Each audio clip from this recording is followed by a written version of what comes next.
NFL star Braylon Edwards and Ryan Armani. Sit back and let's talk some Detroit sports right now on The Bottom Line.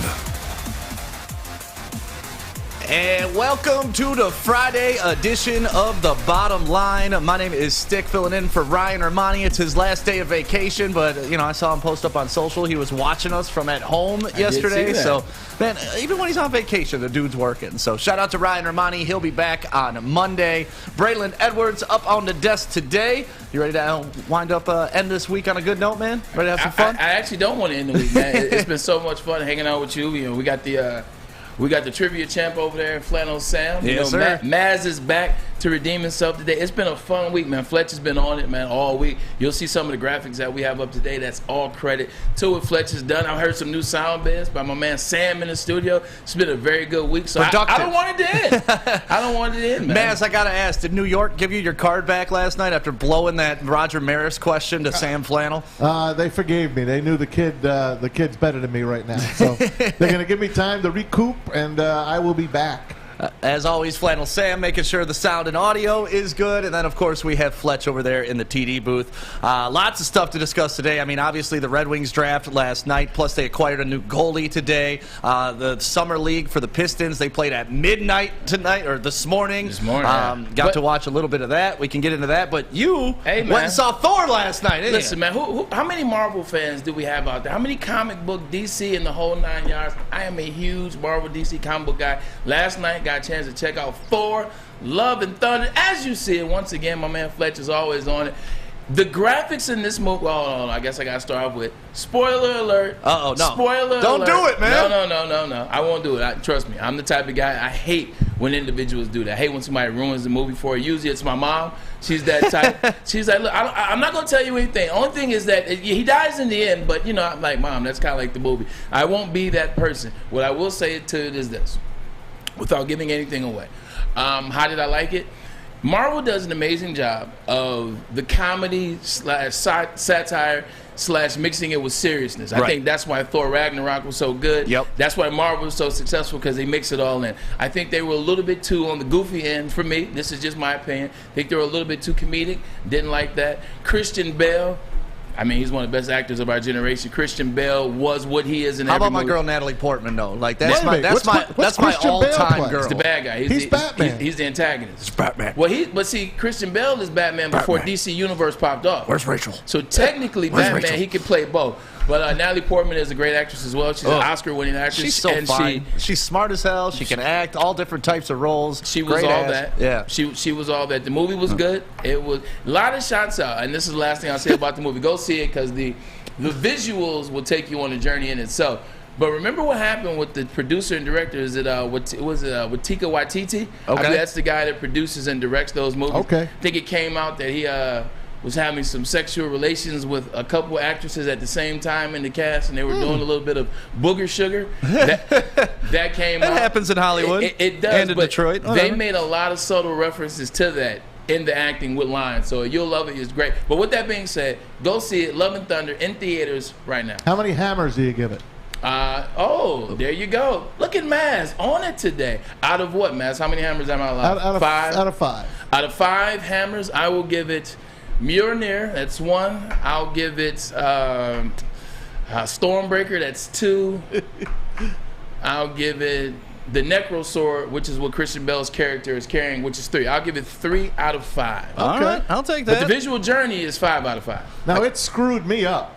Right. Because my plan was to go see Elvis last night. And I know I'm 2 weeks late, but I figured I want to take my wife to dinner. Right. I figured, I'll catch a 9 o'clock Elvis show, 9:30, 10 o'clock. And I look, and I'm screwed. The last Elvis now is like 7 o'clock because Thor is in every freaking movie theater. Yeah. Like if there's 6 or 10 movie theaters, it's in 8 of them.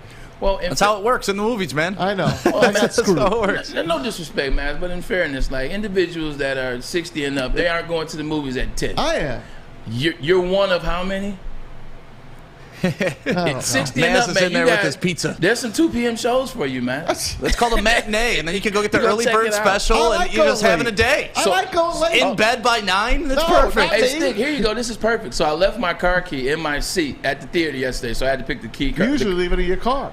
I know, right? Ooh, sorry. I switched it up. Don't tell you, Sorry, might steal bro. my car. No, so I had to go back and get my key today. So I went in before I came to work today. I think I went in about 11 o'clock. They had people that were already leaving movies at 11 o'clock when I was getting my keys. So, boom, there you go. I like going to see. I'm I messing figured I with had it down. Go to dinner. Yeah. My wife's going to go to bed early, and I'll go to the movie. Yeah. But no. And I didn't want to go see Thor. I'm just not into it. Well, like I said, I'm a fan of Natalie Portman, and I got a funny story about that. So when I was married, you could do the hall pass conversation. Like, listen, Yeah. if there's one celebrity that you Right. could sleep with and we're all Right. good with, so I picked Natalie Portman. That was my hall pass. Natalie My wife Portman? at the time picked Paul Walker. Okay, The rest in day peace. Paul Walker died in his car accident, I ran around the house like I won the Super Bowl. I was like, you can't sleep with him anymore.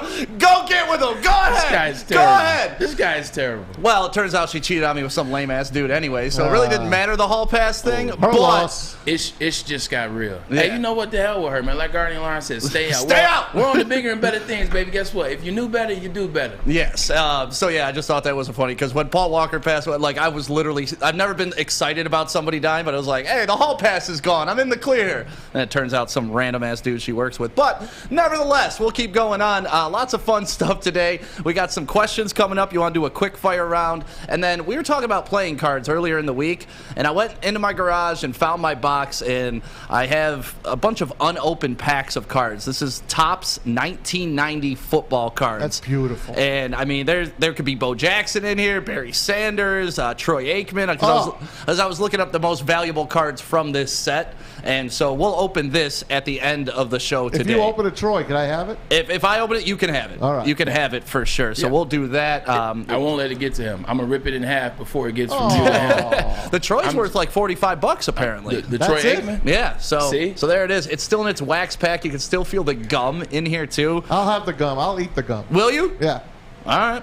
That's just enough for me to open it now, but we'll open that near the end of the show. Lots of stuff that happened last night. I mean, Tigers win again. So what is that, 5 in a row Five for the in a row. Tigers? Like, what the hell is happening with the Detroit Tigers? Break up the Tigers. Is it too late for? Let me ask you a real question. Maz included in this, Sam as well, and then obviously Fletch, because the Tigers are the one team he really does care about here in Detroit. Is it too late for the Detroit Tigers to get to where they were last year or to get to above? Because the whole game plan for this year was you want the Tigers to do what? Be at least 500. Right. That's what we want after what we saw last year in the finish, and then what we saw in Eduardo Rodriguez, who no one knows where the hell he's at. You saw Javi Baez, Spencer Torkelson, Riley Green, Austin Meadows. You wanted them to get to a point where they were 500. Fletch, is it too late? It's too late for 500, but I don't think it's too late for bats to get going. I don't think it's too late for those averages to get up, and I don't think it's too late for them to prove that next year they will be over 500 as long as the injuries subside. They've already screwed the fans this year. Because I don't give a damn if you're making another run now. It's too late. You already ruined us. You ruined our dinner. I mean, Is it too late, though? You ruined our dinner. I don't think it's too late, man. They just rattled off 5 in a row. Well, they're 26 and 24 in their last 50, and they're 11 and 7 since they brought up Riley Green. You know what? They could ruin the White Sox because if they sweep the White Sox or win 3 out of 4, I think Tony La Russa is going to get canned. You never know. They can wreck them. It's just, I'm just glad we can actually have this conversation because for so long, I mean, at least for a month and a half there, every time the Tigers were brought up, it was just like, all right, let's not talk about the Tigers. Right, yeah. Not only is everybody watching on YouTube not want to hear this crap, but Right. nobody cared about the Tigers. Last night's But game was very good. they're fun to watch right now, and It was very good. I'll take competitive. Right at this point, I'll take competitive. It's Even not- Soto at the end of the game, he reminds me of Todd Jones back in the day. He's the roller coaster. Yeah. He's scary to watch, but he got it done. Yeah, I would have to agree with you guys on that, though. In terms of what we thought the Tigers get to the season, that ship probably is sell. In terms of them getting to 500, that probably ship is sell too, because I believe this time last year they were 8 games out of 500. Now they are 12 games out of 500 so far, so they're probably not going to get to 500. But it's good to see the bats going again. I mean, hell, Cody Clemens is even having some hits. Cody Clemens has some home runs. Javi Baez is still up and down and figured out. Riley Green has been electric since he's been back. He's brought that energy to them. And then my man Miguel Cabrera just made the All-Star game. Just made the All-Star game. All-Star, like I said, baby! whether you want to call it the Legends icon, whatever you want to call it, I said he would make it. And he is 78 hits, 3 home runs. Miguel Cabrera is the best player on the team right now. He's showing you why he earns that money. Now that, what you call sarcasm. Him and Albert Pujols. First time a Legends exemption has made a team. And you know who's got an issue with that? No. Everybody. Not at all. One I have guy. no His issue name with is that. Flannel Sam. He does not think Miguel Cabrera should be in the All-Star game. For the record, the Albert Pujols inclusion is even more egregious. His batting average is 200. Yeah. It's freaking hundred. Sam, it's for what they did, man. I'm not about lifetime achievement awards, and everyone's like, "Oh, Miguel Cabrera, he's got a over 300 batting average." Yeah. His OPS is 26th in the American League. His Look out slugging is behind 62nd. Behind you! His OPS is 52nd in the American League. Get him! Get him, Maz! Get him! Maz is just upset from yesterday. Maz is they're hugging it out, folks. They're hugging it out. You couldn't see the part where they actually were hugging it out. Maz is very a New Jersey, New Yorker type of guy, so it comes with a little bit of excitement, a little bit of intensity. But I get that. I get what Sam is saying as it relates to the OPS, as it relates to all these made-up analytical stats that, thank you, Billy Bean. But with that being said, I mean, the man literally is 15th in batting average right now. Like, just put that through. He's 15th in the MLB in batting average right now. Whenever you put scores in scoring position, he's 485. Cashing them in, baby. He's 485. So I mean, I get it. You don't want to celebrate this, and there's that leaves some young guys that don't get a chance. But when you put it together like this, you got the Legends, and then you got a team that doesn't have any All-Stars. I don't have a problem with it. Now, if he bumped somebody to put him in an All-Star game, like somebody was deserving, like Riley Green would have played the whole season, and he's deserving, but you pick Miguel Cabrera over him, then I definitely understand. But you don't have anybody on this team that deserves to be an All-Star. The only person that was Scooble, and he blew that in the last 4 weeks. Yeah, that went downhill in a damn hurry, too. And, we got to have somebody in there. We were talking before the show, like, this feels like back in the day when they're just like, just throw Damian Easley in. We need to put a Tiger in the All-Star game in some capacity. Let's throw Bobby Higginson in. But at least Miguel Cabrera does come with some cachet to his name. Especially after, he went 3,000 this year. He went 500 home runs last year. I mean, it's on the heels of special accomplishments. Now, Albert Pujols, his accomplishments have happened already. They happened 4 or 5 years ago. Miguel's accomplishments, at least, are recent. One happened this year, that was getting over 3,000 hits, and then one happened at the end of last year, getting his 500th home run. I love this comment by Donovan Strong in the YouTube chat right now. Give Sam his own 30-minute show and let him just give a bunch of horrible takes. There you go, Sam. It's going to be called Horrible Takes with Flannel Sam. I won't say it's a horrible take, but I'll say I disagree because Mickey deserves the love. Well, coming up next, we're going to talk about the Red Wings' newest players, not just player that they drafted last night. They picked up another goalie today, plus all the young guns in Detroit. Who has the brightest future coming up? First, Maz, tell them about Foaling, what they should be doing this weekend. I certainly will, especially tonight. Look at it. It's cloudy out there. You got to get out of there. It's going to pour. Get down to Hamtramck and get in there. Foaling Warehouse. It's football and bowling. 2 awesome games put together, invented by Chris Hutt. Get down there. Hutt, he's getting better, by the way. That knee is getting better. He'll be down there. He'll teach you all the rules. It's fun. 2 ways to play it. $12 unlimited open play or a private lane reservation all on your own. 10 or 12 people on a lane. Get it for 2 hours. It's yours for $120. Get to split it up amongst yourselves. Less than $10 per person. Bring your own food in. Have a picnic. Lay down. Do whatever you want. Have food delivered. They don't mind. And the bar is open. Any drink you want, they can make it for you. Multiple full bars, over 100 beers. So they got your beer and the $2 mystery beer machine. Get your Foal on. Check them out at foalingwarehouse.com. It's a great day to get some Centron in your life. Okay. There it is. Centron, here we go. Gotta grab the cranberry. Oh wait, it's 2 for $4. Gotta double up with the classic as well. Centron World, baby. Centron, available at select Krogers, and if you want to know how, go to @CentronWorld.com. You get dope like me. You know what? Why wait?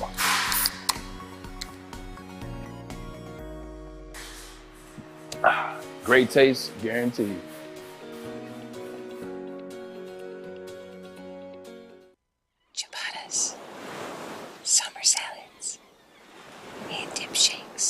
all at Big Boy. Try a chicken club, chicken cordon bleu, or sunrise ham and cheddar, all on our grilled ciabatta bread. Or keep it light with our Michigan apple, chicken Caesar, or Greek salad. And don't forget to cool off with a frosty hand-dipped cookies and cream or strawberry shake. You heard it here first. Summer just got better. Woodward Avenue, the first paved road in America. Woodward Sports, the first sports network born in Detroit and made for Detroit. Planet Fitness is inviting all high school teens between the ages of 14 and 19 to work out for free all summer long via the High School Summer Pass. And that promo ends August 31st. Planet Fitness is home of the judgment-free zone where you can work out in a non-intimidating, judgment-free atmosphere. Membership starts at just $10 a month, or you can get a black card for $24.99 a month. Join today in-club or online at planetfitness.com. Planet Fitness, where your fitness is essential. You into fitness? Welcome back to the bottom line right here on the Woodward Sports Network. My name is Stick, filling in for Ryan Armani this week. Braylon Edwards up here, Maz, of course, Flannel Sam, and Fletch. And I got to give a big shout out to Epic from the chat, the YouTube chat. Like, Yeah, we got to meet him yesterday. Yeah, one of the cool things about Woodward Sports is obviously we wouldn't be here without you guys participating, liking, sharing, subscribing, doing all that stuff. I mean, we're only a year and a half old, but the support that we've gotten from here in Metro Detroit and around the country has been phenomenal. But it's really cool things like guys like Epic just walk in. We don't know who he is, but he's like, hey, man, I'm Epic from the chat. And he walked around here like he was a damn celebrity. Everybody knew who the hell he was. Yeah. So you guys in the chat, I don't think you realize how much you mean to each show and how much you guys participating. And we are familiar with you just as you're familiar with us. And we were able to set him up with some other things that he needed around the city and whatnot. So shout out to Epic. He wanted to go to the draft. He went to the draft. He went to the draft, drove all the way from Columbus, Ohio. So hooked up with yesterday Tammy. we got a chance to meet him. He was a nice guy yesterday, right after the show. Yeah, it's Jenna Newman's birthday as well. Happy birthday, Jenna. Corey, the Lion King himself. Yeah, Corey can't forget Woods. our very own Corey Woods. It's his birthday today, so make sure you go show Corey some love on his social media. And just thank you guys for everything that you do for the network. Make sure you like, make sure you subscribe, do all that fun stuff because that'll keep us around longer, and we get to hang out and talk Detroit sports. People are digging on your shirt today, too. Oh, man. Yeah.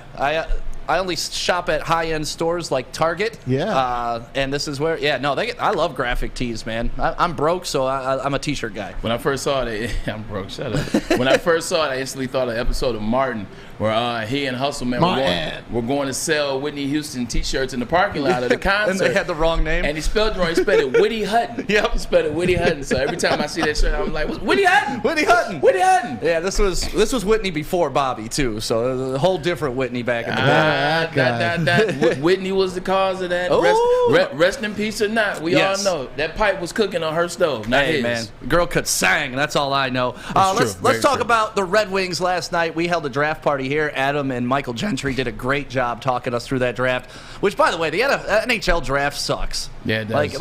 Let's just be honest. There's no excitement. There's no energy. The people that are commenting on it on ESPN don't really seem like they know what the hell they're talking about. Like they start the clock at the wrong point. Bucci knows. John Buccigross knows his hockey. Buccigross knows his hockey, but I didn't get the feel. I didn't get the feel of like a Mel Kiper. No, it's not like that. That's where you need Barry Melrose. They need to make it like that. Like the playbook's there to make a draft exciting and acceptable, and they're just not doing it. You can't win everything because NHL is definitely kicking the NFL's ass as it relates to the All-Star game versus the Pro Bowl. So they're in the playoffs versus the playoffs. So they're winning some things. You can't win it all, but you can't change that though because they took way too much time thanking the whole city and thank you to Montreal. And all that. We don't want to hear all that. I want to talk about the young guys that got drafted. I want the commissioner to sit up there and talk about the young guys because guess what? It's their night. That's what they got to get better at. Getting on the clock, getting on schedule, and making it about the guys getting drafted.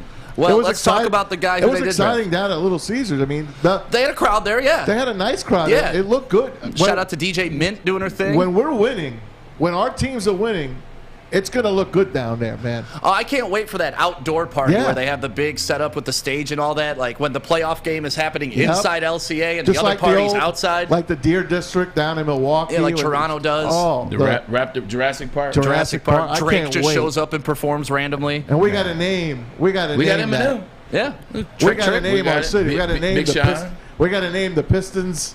area and the Red Wings area eventually. We got to Just come call up it like the assembly line or something like Yeah, that. we got to come up with a name for it. But let's talk about Marco Kasper. He's the center from Sweden that the Red Wings drafted last night. From what they were talking about during the draft, he's not a huge goal scorer, but he's really good at controlling the puck, getting into the offense. He plays both ends of the ice, up and down. And they were able to catch up with Steve Yzerman after they drafted him. And here's what Steve Yzerman had to say about why he drafted this young man. Steve Yzerman, the legend. Always love to hear him talk hockey and why he took this fella. Emily? Steve, what's the long-term projection for Marco Kasper? Well, he probably can play all three forward positions, but we draft him as a centerman. We think he has underrated skill, and we think he has the ability to play in our top six. One day, I can't tell you if it's next year or the year after, but we have high hopes from him. I'm very excited to pick him. Where do you view the Detroit Red Wings in your... So that's Steve Yzerman talking about him, and if you saw that interview live, it got real awkward after that. The next question. He's an awkward interviewer. Interviewee. He did another one that he got awkward in. What was it like towards the end of the season? He was like getting interviewed, right? Yeah, it was weird. That's the way he is. And I understand that. Getting back to Marco Kasper is who we should be talking about right now. I love the pick, and I talked about it yesterday when they interviewed Steve Yzerman, talking about what is the goal for the pick at number 8? What do you want to do? He said, hey, I don't want to take the guy that can play right now. I want to take the guy that's going to be long-term. I want to take a guy that really we can ingratiate into our system, and he can be a part of what we do for years to come. And I think that's what they got last night out of Marco Kasper. They say that he can't score goals. Well, I beg to differ. 2 years ago for his Austrian team, he scored 29 goals. He had 63 total points, and the year before that, he had a total of 73 points. So the guy can assist, the guy can score, and he's physical. He gets on the boards. I had a chance to watch some film. I know you're like, what's this guy know about hockey? Not that much, but I know what my eyes tell me. Right. I know what my eyes tell me, and I saw it. He bangs against the boards. He gets rebounds. He doesn't mind mixing it up. He's 18 years old, and I think with the team that the Red Wings have in the veterans, in Bertuzzi, in Dylan Larkin, in Lucas Raymond, in Fabry, you have guys that can bring this guy along, not to mention he has the Yzerman plan, as our good friend Darren McCarty always likes to say. So I think it was a big win for them at that pick. I like it. Yeah, and, he seems to be a nice family-oriented guy. This is what it looked like in the green room with him and his family after they were drafted. This is pretty neat.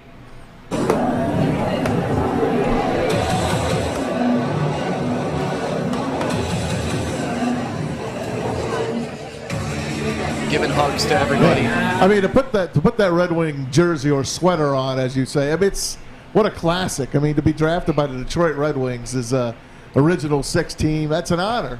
It's better than putting on an Arizona or a Phoenix Coyotes robotic Do you think that still means jersey. something, though, to like the young players of today? Yes, absolutely.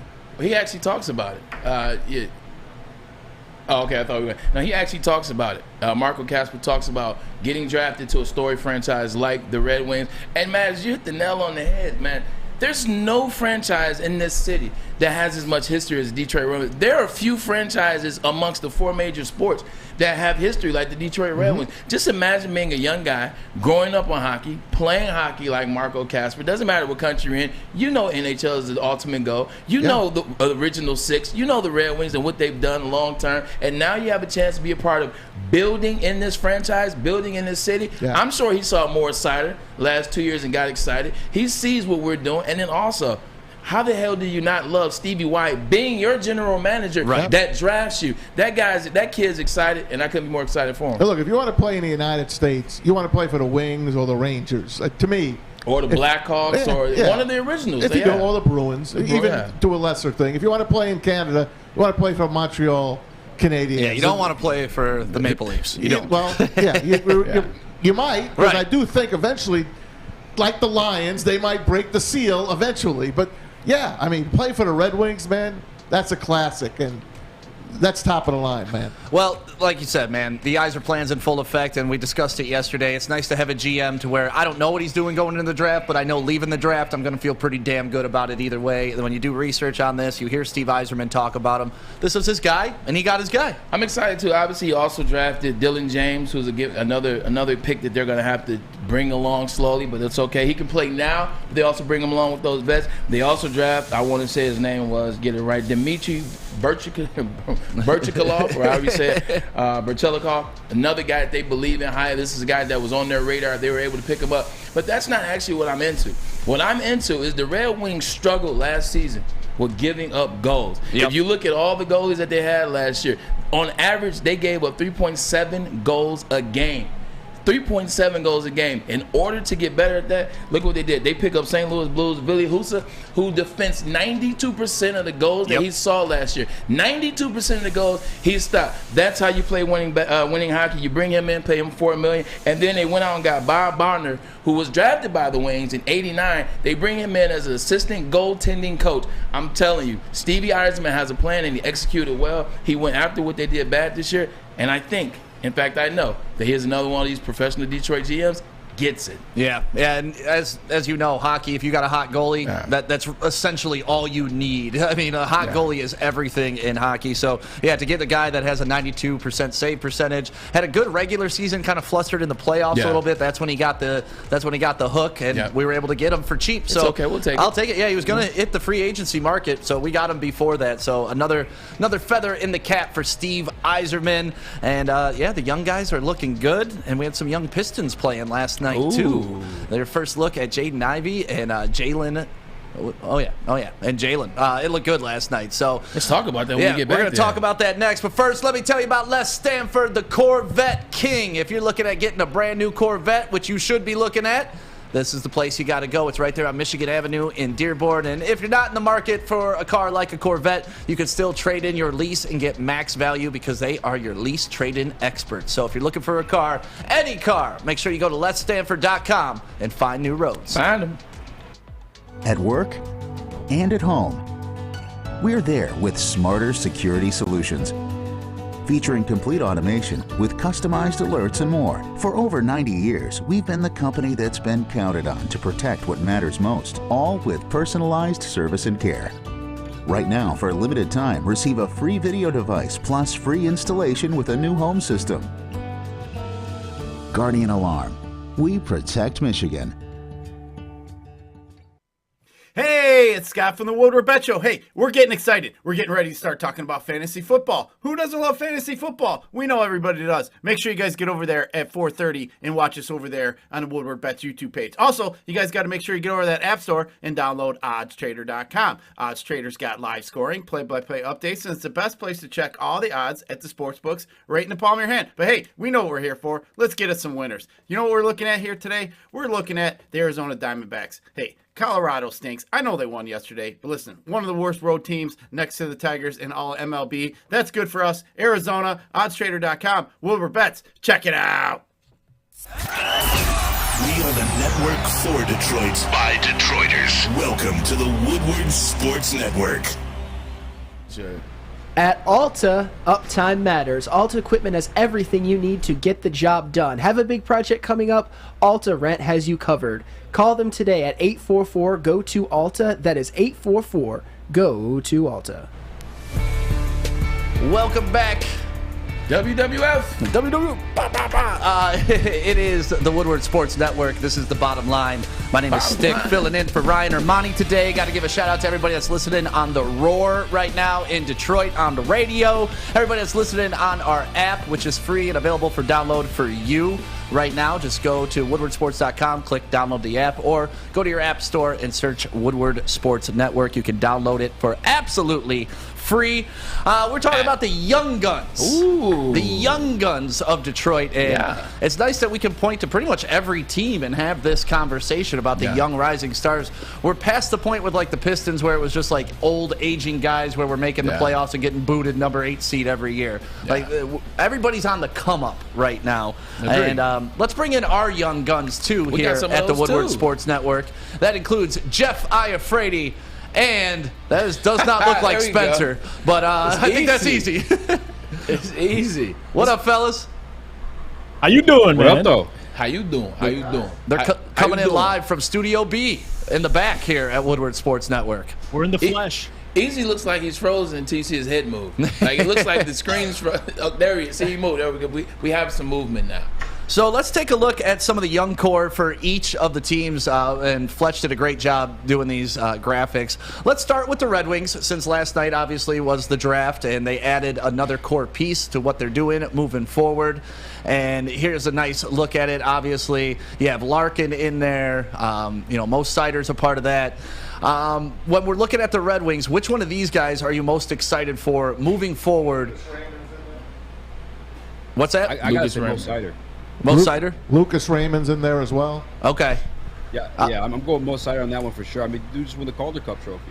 Yeah. It's Stevie Y's first draft pick, and he's just a beast. I don't know if you guys missed it or not, but he was just on the Spit and Chicklets podcast recently, which is like a hockey podcast, and just listening to him talk, like, making it to the NHL was never in like the forefront of his mind. He kind of just like busted his ass until he like made it there. And he's just an aggressive player, like an aggressive guy. He's a defender. He's just fun to watch. I love him. Yeah, and I think the underrated point of what Easy's talking about too is when he was first drafted, many questions. And I think that has to be spoke about, because when he comes in, a guy that is underrated, a lot of people question it, and then he wins the Calder Trophy. And now I think he'll be here for the long term. So he's the one I'm most excited for. He's like my Cade Cunningham for the Pistons, but for the Detroit Red Wings, man. He's going to be a career Red Wing, in my opinion. I like what Jeff and Easy said about Moritz Seider. Obviously, you see he did win the Calder Cup. He is the Rookie of the Year in the NHL this season, which is a great draft pick, considering when we were picked 6 2 years ago, everybody was nervous. Everybody was scared. We got fleeced again in Detroit sports. You're pissed at the Rangers getting the #1 pick. Well, it tended to work out for us. I'm more excited for Lucas Raymond. I'll tell you why. I'm excited in this regard. Moritz Seider showed who he was last year. Moritz Seider showed that he's going to be a stud in this league. Moritz Seider almost was in the running for NHL All-Star game this year. So I expect him to make the All-Star game next year, and I expect that to be a perennial thing for him. Lucas Raymond started off hot. Lucas Raymond was in the running early on in terms of Rookie of the Year and how rookies are playing. So I was very excited for Lucas Raymond, and then he kind of hit that rookie wall, as you saw halfway through the season, and kind of struggled a little bit. I'm looking forward to watching how he rebounds this year. You have a team full of veterans. You got Mo Seider. Now you got some injury, not injury, excuse me. Now you got some energy and motivation. You're looking at your guy on your team that just won Rookie of the Year. You're like, I can't get that, but I got to go out there and do it. I got to go out there and show proof. So I'm looking for Lucas Raymond to show out this year. That's the guy I'm watching. Maz, what about you? Who are you looking forward to? You could add Marco Kasper in there too, our new number one now guy. You can add him. You can add him. But Dylan Larkin, great comeback year last year for him.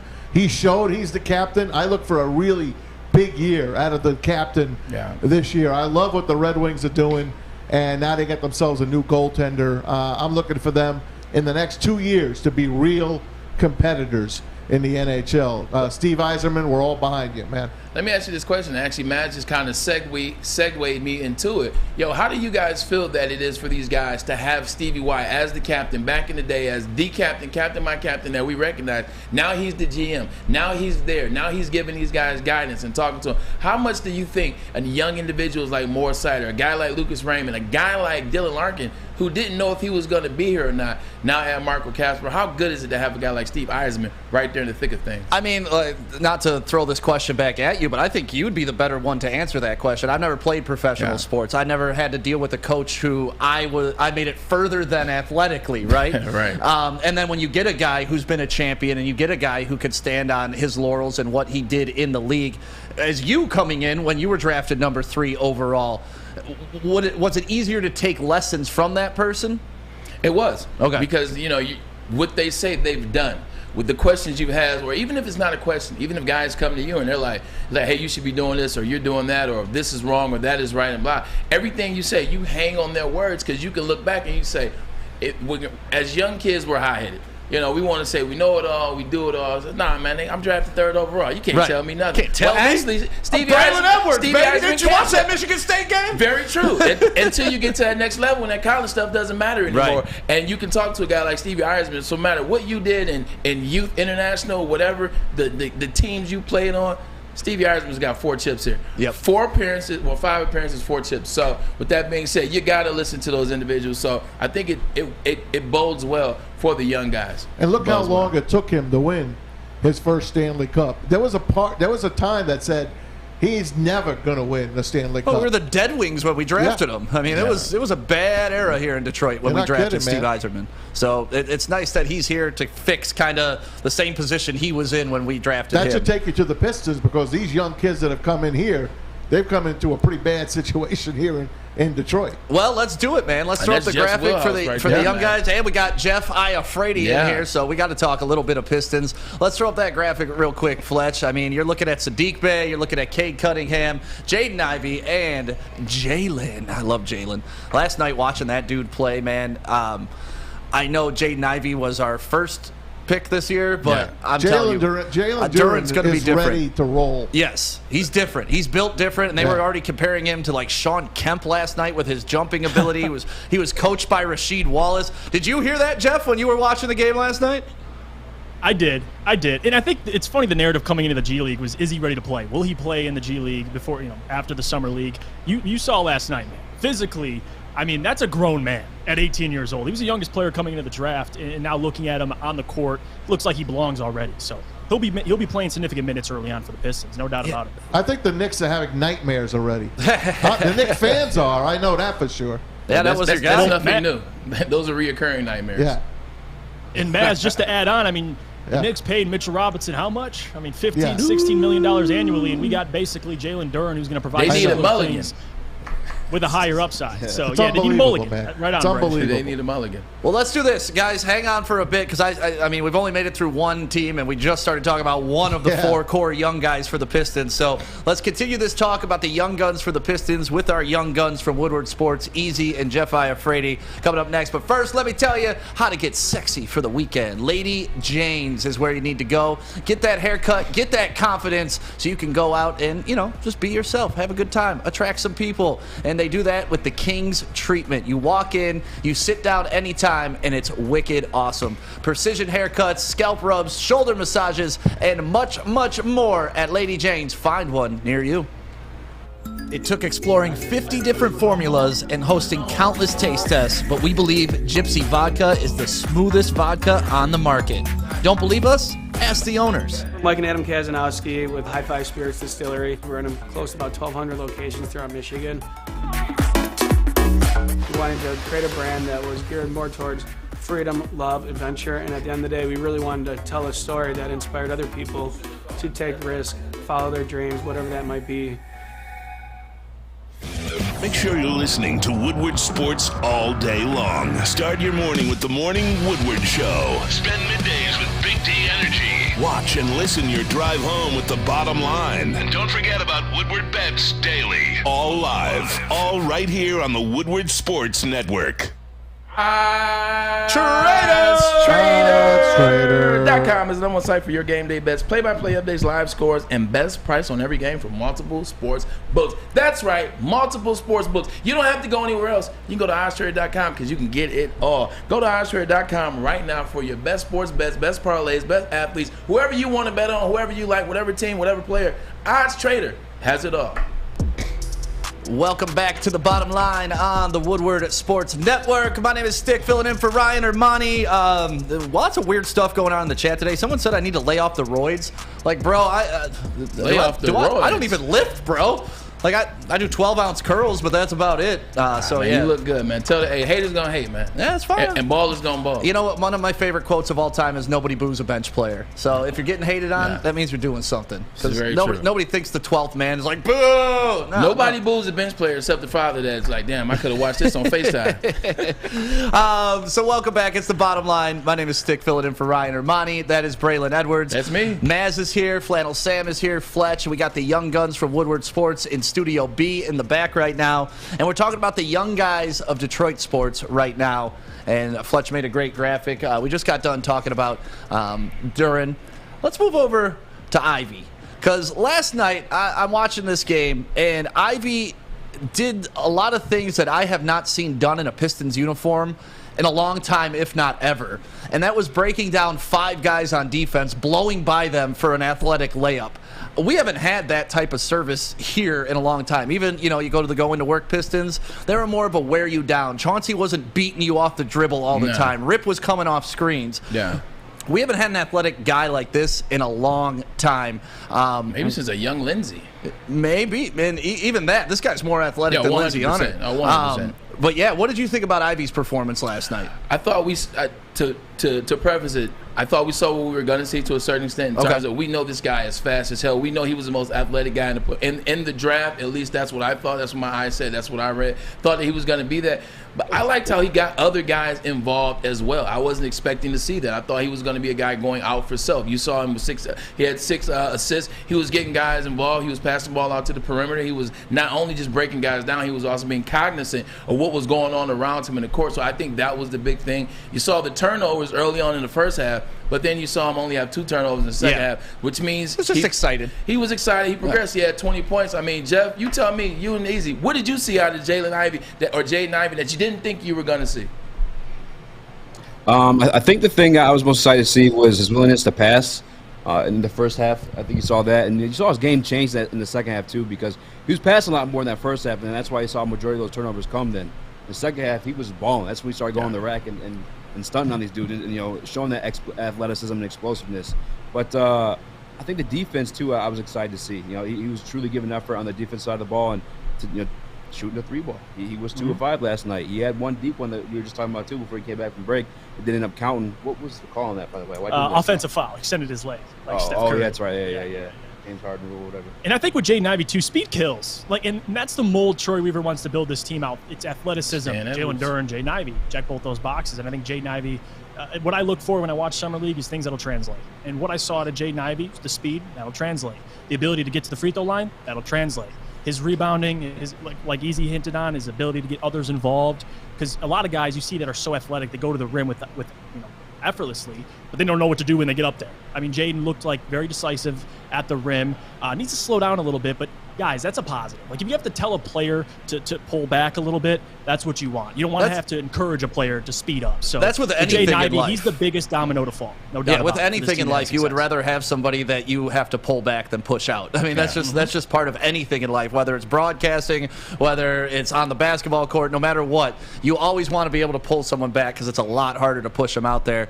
So we've talked about the 2 rookies this year. No, I had one other question just as it relates to what we saw last night out of Jaden Ivey as it relates to another guy that's on that board.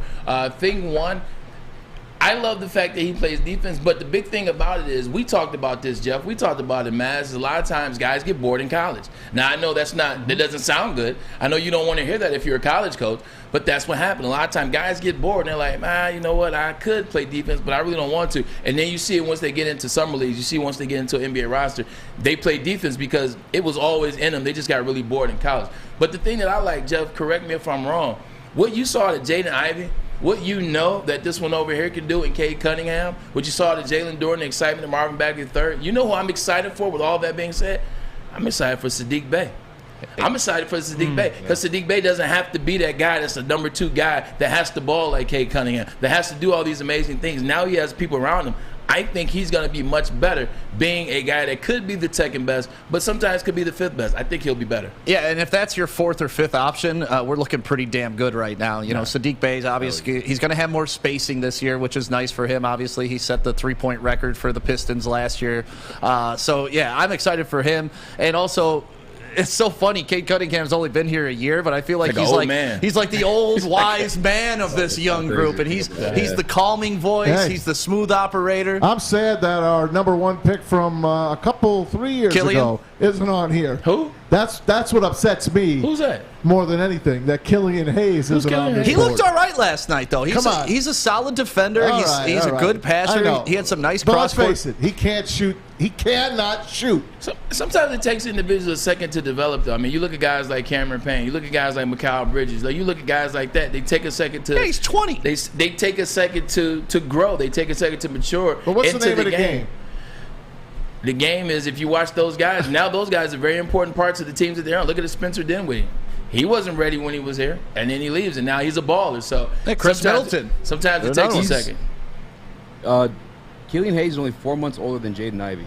I guess to put things in perspective a little bit. Like, he's still a really young player in the NBA. Like, he's still got like time to grow. I'm not And like Braylon was saying, like there's a role for him on this team. You know what I'm saying? Like on the defensive unit, like sometimes you need that dog to come off the bench, that PJ Tucker. You know what I'm saying? A guy to come in and get in guys' faces, and Killian does that. I mean, Killian, as much as he seems timid on offense, on the defense side of the ball, that's not the case at all. No, and I think people get so wrapped up. It's an offensive-driven league, but don't forget, I mean, guys like Killian Hayes, who are 6'5", and can guard the perimeter, he's our best on-ball defender. That's value. And I think with a guy like Killian, for a guy to have to improve on his shooting, but he has such a complete game elsewhere, I see that as a positive. Like, if we can just encourage him to be more aggressive, then I think it's more of a confidence issue, not a skill set issue. I'm just saying, doesn't it suck that he's not on this board? That's all I'm saying. It does, but I mean, if you he's could the number one pick. Yeah, but Sadiq Bey was drafted in the same, the same draft. Plus, you got Beef Stew in that draft. So I'm not. Yeah. It does suck, but like hitting 3 out of 3 and knocking all those picks out of the park, that's a tough percentage. And I'm not ready to give up on Killian. I think he's still too young for me to get rid of. Fine. And I think, too, Maz, you got to look at the Celtics. When they drafted Marcus Smart, he didn't start a lot of games, didn't play a ton starting off into his career. But now look at him 7 years in. You'd put him up there as the Celtics, one of their key pieces, and what he does defensively. Sometimes you got to tell him to peel back a little bit offensively. He shoots a little too much.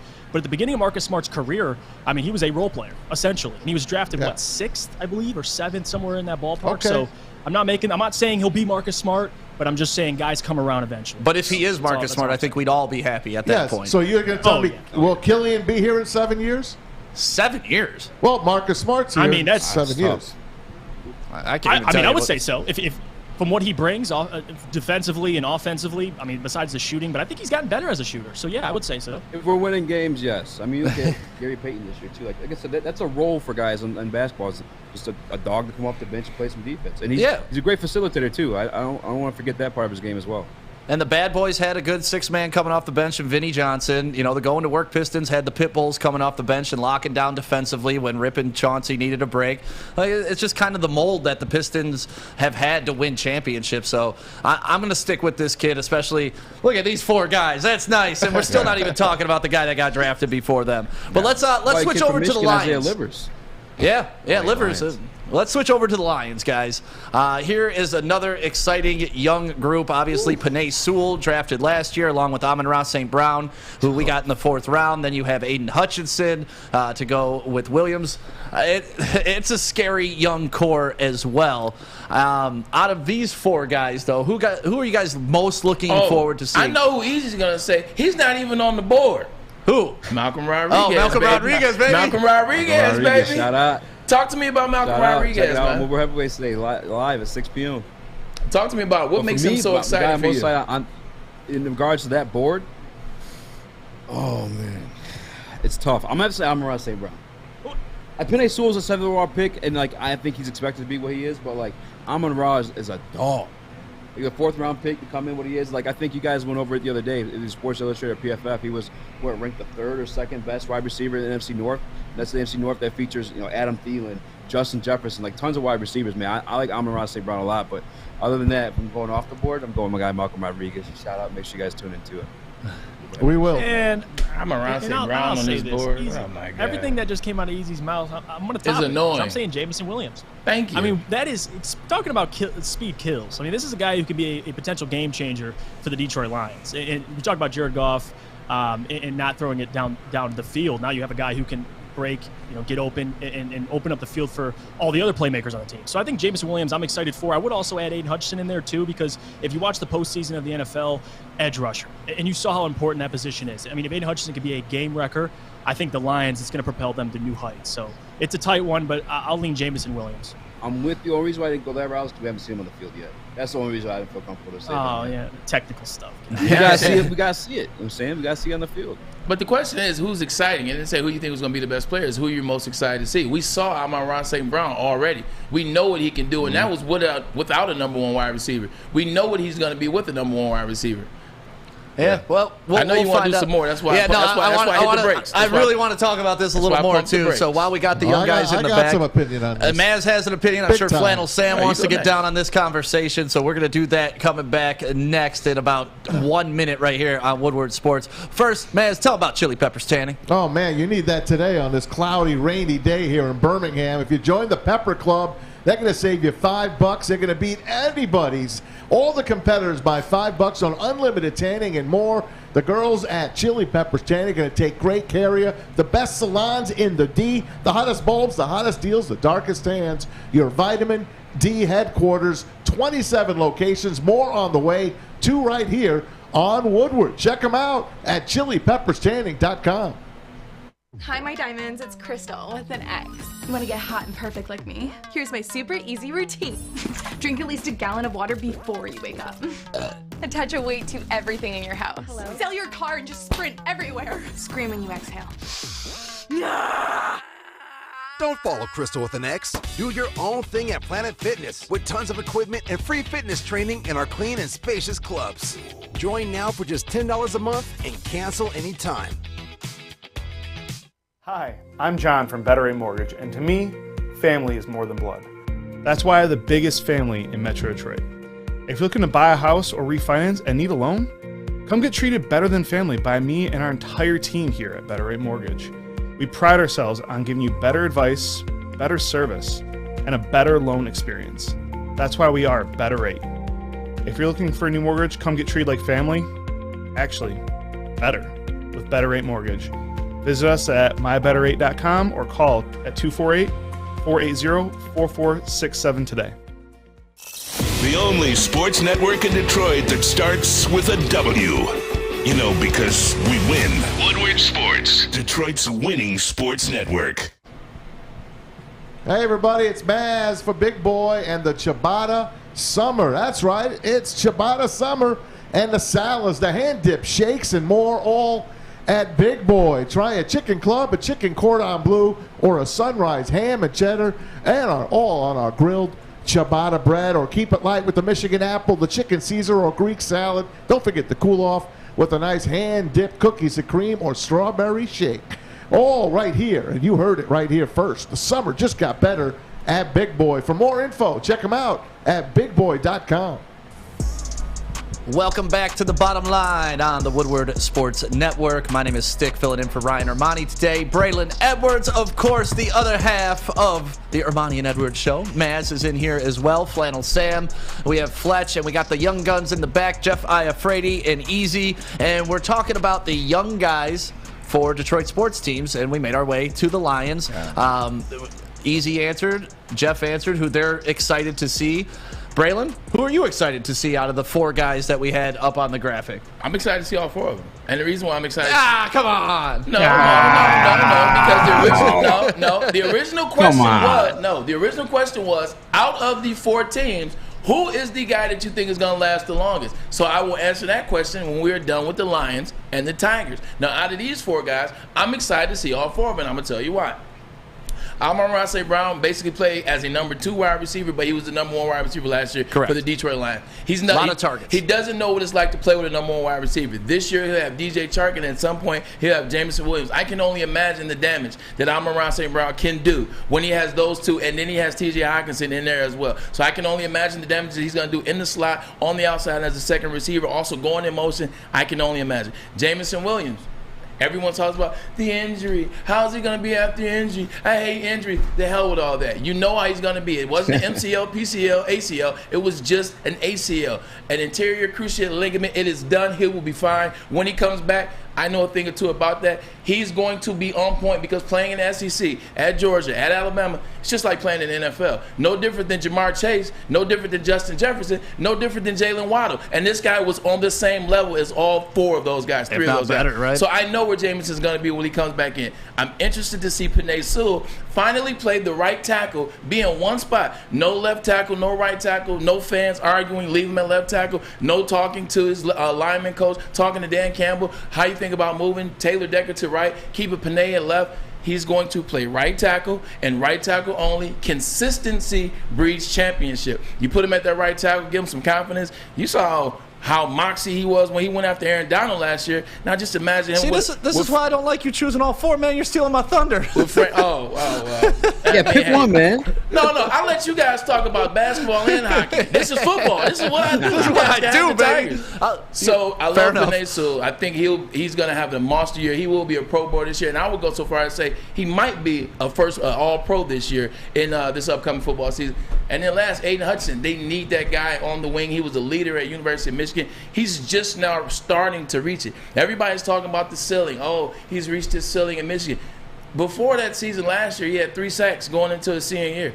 He does not reach any type of ceiling. He's a guy that wants to play as a high motor. He's a Dan Campbell type guy. He's going to be the leader of that defense.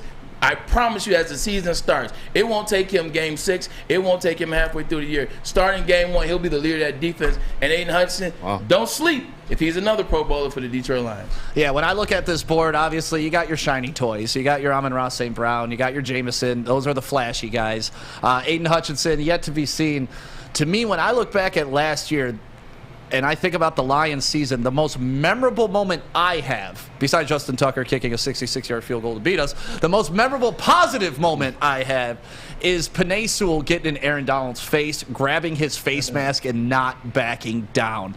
That showed so much out of a rookie. Not only just that he has the moxie to do it, but he has the strength to do it, and he could stand there and go toe-to-toe with that man. Simone and Tony, oh, baby. my goodness. That is why Penei Sewell is who I'm most excited to see. Another year of the NFL under his belt, because don't forget, last year he had a year off before he stepped up to the NFL ranks, so he was getting caught up to game speed. You were right, they were moving him back and forth between left and right. You give this man a home with that nasty streak that he has. I'm a fan of the big fellas. I love the game in the trenches, and that is why that man right there is who I am most excited to see for the Lions' future. What about you, Maz? Well, first of all, I love Penei Sewell. I didn't love them at that pick. You wanted Parsons. We know. He is a monster, and I did love the whole Aaron Donald thing, and he's going to be an All-Pro for the rest of his career. That was so sexy I when he believe grabbed in that. I So do sexy. believe in that. Jameson Williams, I pray that he's going to be the reason they moved all the way up. Yes, they took an injured player, and yes, they took an injured player right after him too. So he better be what he's supposed to be, Braylon. He better be what he's supposed to be, and Josh Pascal behind him better be what he's supposed to be as well. That's all I'm saying. He's going to be what he is. They drafted him based off his production, 1,561 yards That's last good. year, 15 touchdowns. He's going to be what he is. I pray. They drafted 2 back-to-back injured players. But nobody cares about the second draft injury. You want to focus on Jameson Williams. He's going to be fine. Okay. He'll be fine. I hope he is. I want to get one more opinion on this, especially for the Lions. Flannel Sam, everybody's anticipating who you are most excited to see. And if you say none of these guys because they're all bums, I'm going to be very upset. No, it's obviously, well, not obviously, but to me it's Aiden Hutchinson. It's because coming out of college, he was arguably the #1 prospect, and the Lions got him. And he's going to fill a need that the Lions desperately have, someone who can just get to the freaking quarterback, which the Lions didn't really have last year besides a guy like Charles Harris. And in order to win in the NFL, you need guys who can get to the quarterback, and I think Aiden Hutchinson is going to do that at a very high clip. Awesome. Love that. And, man, I'm so jacked up talking about it. This is such a great topic to have. Maz, good job putting all of this together. And Fletch, great job with all the graphics on this, because we haven't even talked about the Tigers yet. And, yes, they're the lowly Tigers. They're not exactly where we want them to be. But you're looking at the young talent now, and that's what we're talking about here today. Hey, they're 7-2 against Cleveland. Come on. Yeah, let's play Cleveland every damn day if we can. But Riley Green, Spencer Torkelson, Tariq Skubal, and then, of course, Casey Mize is on this graphic of these 4 guys. Or if you got another guy that you're pretty excited about, who are you most excited to see for the Detroit Tigers? Braylon, let's kick it off with you. Oh, no, y'all said I talked too much. I did not say you. I said you picked all 4. I'm done. I'll start. Nope, I'm done. All right, go ahead, man. I'm waiting until we pick our 1 overall out of all 4. I'm waiting for that. Don't do that. I got it. That's my #1 guy of all the guys, and it's Riley Green. Oh, shocking. He comes as advertised. He comes as advertised. Tigers 11-7 since he's come up. He hasn't, what's he got? 15 out of the first 18 games. 17. He's got it. 16 out of the first 18 games. He's got a hit in it. He has lifted this team, and who knows? If he was not injured at the beginning of this season, I don't think the Tigers are in this mess that they're in now.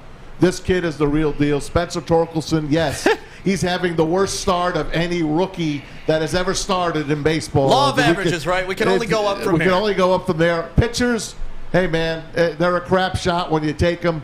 I don't know. The Tigers just don't have any luck with these young arms. I pray that these arms get better And Casey Mize, he comes as advertised one of these days. Tommy John surgery. Tarek Skubel's in a little bit of a downward slide right now. I hope he bounces back. But Riley Green is the man, number one prospect in baseball, up with the team now. And he is, as advertised, offensively and defensively, the power will come. What about you, Fletch? What you thinking? You know, I'm going to disagree with Maz here. I think that Green is proving that he's it. So I'm not even going to worry about him. I think he will continue to be it. But I think that everybody that thinks that Torkelson needs to go down to the minors, that needs to go and figure it back out again, this is one of the best defensive first basemen that we've seen in a while. I mean, he's saved Baez from so many errors. He's doing everything right in the field, and it's his rookie year. He'll figure out this hitting next year, the year after, and I think that he will improve to be somebody that we're either not going to be able to afford or somebody that's going to stay with this team for 5-6 years and get them into the playoffs. Okay, I like that. I like that a lot. You know what? Let's take a pause. Let's talk about the Tigers right after this because I want to get Jeff. I want to get Easy. And, of course, we got to get Braylon's opinion on this. We will do that next right here on the Woodward Sports Network. Braylon, tell about Cintron, baby. It's the summer of Cintron. Well, outside of fool you right now with all that damn rain, but guess what? It still is the summer of Cintron right now. At select Kroger locations. Go to CintronWorld.com to find out where these Kroger locations are. Guarantee you they are right near you. So you can get this energy drink that is amazing. The cranberry flavor is the one that I choose, but they also have sugar-free regular, and they also have the regular classic. Smooth. They are partners with the Detroit Tigers, the Detroit Pistons, the Detroit Red Wings, and you see they seem to be getting together. They know the pulse. That's why they work with Cintron. They want to be here for the moments, so allow them. Drink it. Live it with Cintron. When you need apparel, there's only one place to go. Big Frog in Novi. With no setup fees, no artwork fees, no minimum, and a 24-hour turnaround, you can have your whole team outfitted in no time. Embroidery, direct-to-garment, vinyl, and screen printing, Big Frog has it all in all the styles you want. So whether it's a sports team, fundraiser, school event, or corporate needs, Big Frog is your one-stop destination. Visit bigfrog.com/Novi or call 844-4-BIG-FROG. Make sure you download the Woodward Sports app in the App Store and the Google Play Store today. Take Woodward Sports with you wherever you go and listen live on your phone or mobile device.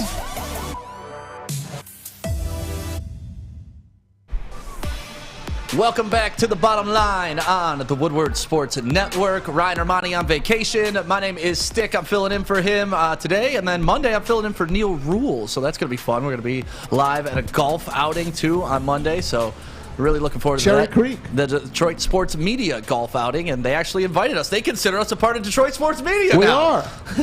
Damn right. I know. I just like playing the humble role. And we get free hot dogs, I think. Oh, well, hell, then I'm there. They got to be burnt, though. Let's have a Joey Chestnut eating competition while we're there.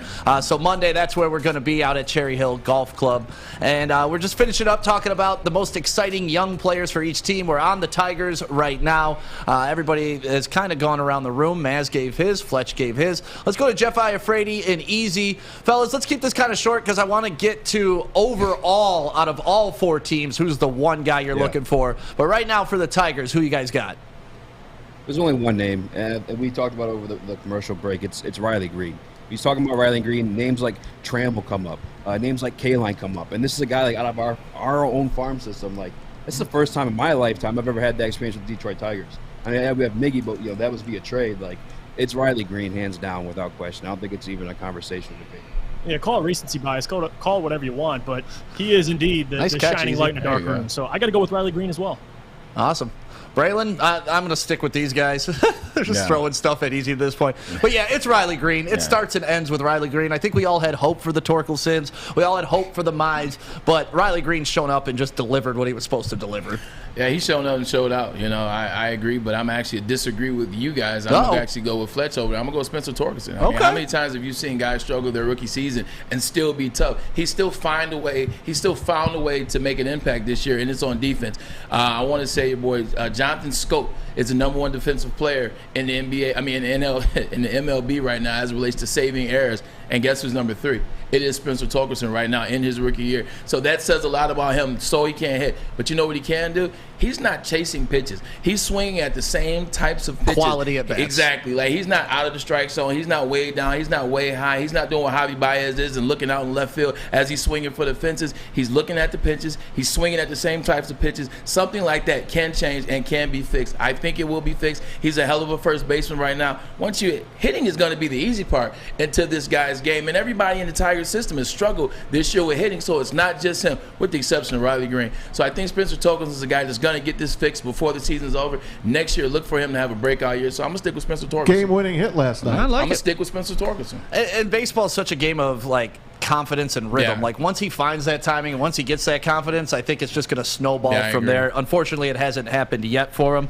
So there you go. That's a look at all the young guns on each team. And we went over Dylan Larkin, Mo Sider, Lucas Raymond, Sadiq Bey, Cade Cunningham, Jaden Ivey, Jalen Duran, Panay Sewell, Amon-Ra St. Brown, Aiden Hutchinson, Jamison Williams, Riley Green, Spencer Torkelson, Tariq Skubal, and Casey Mize. It's awesome that we can have this list. Though. I'm so excited as a Detroit sports fan. I don't think I missed a person. No, not really. Yeah. I mean, if we wanted to nitpick, maybe we could pull out a couple other names, but no. You missed Derek Barnes. This is pretty much the core. This is the core right here. Yeah.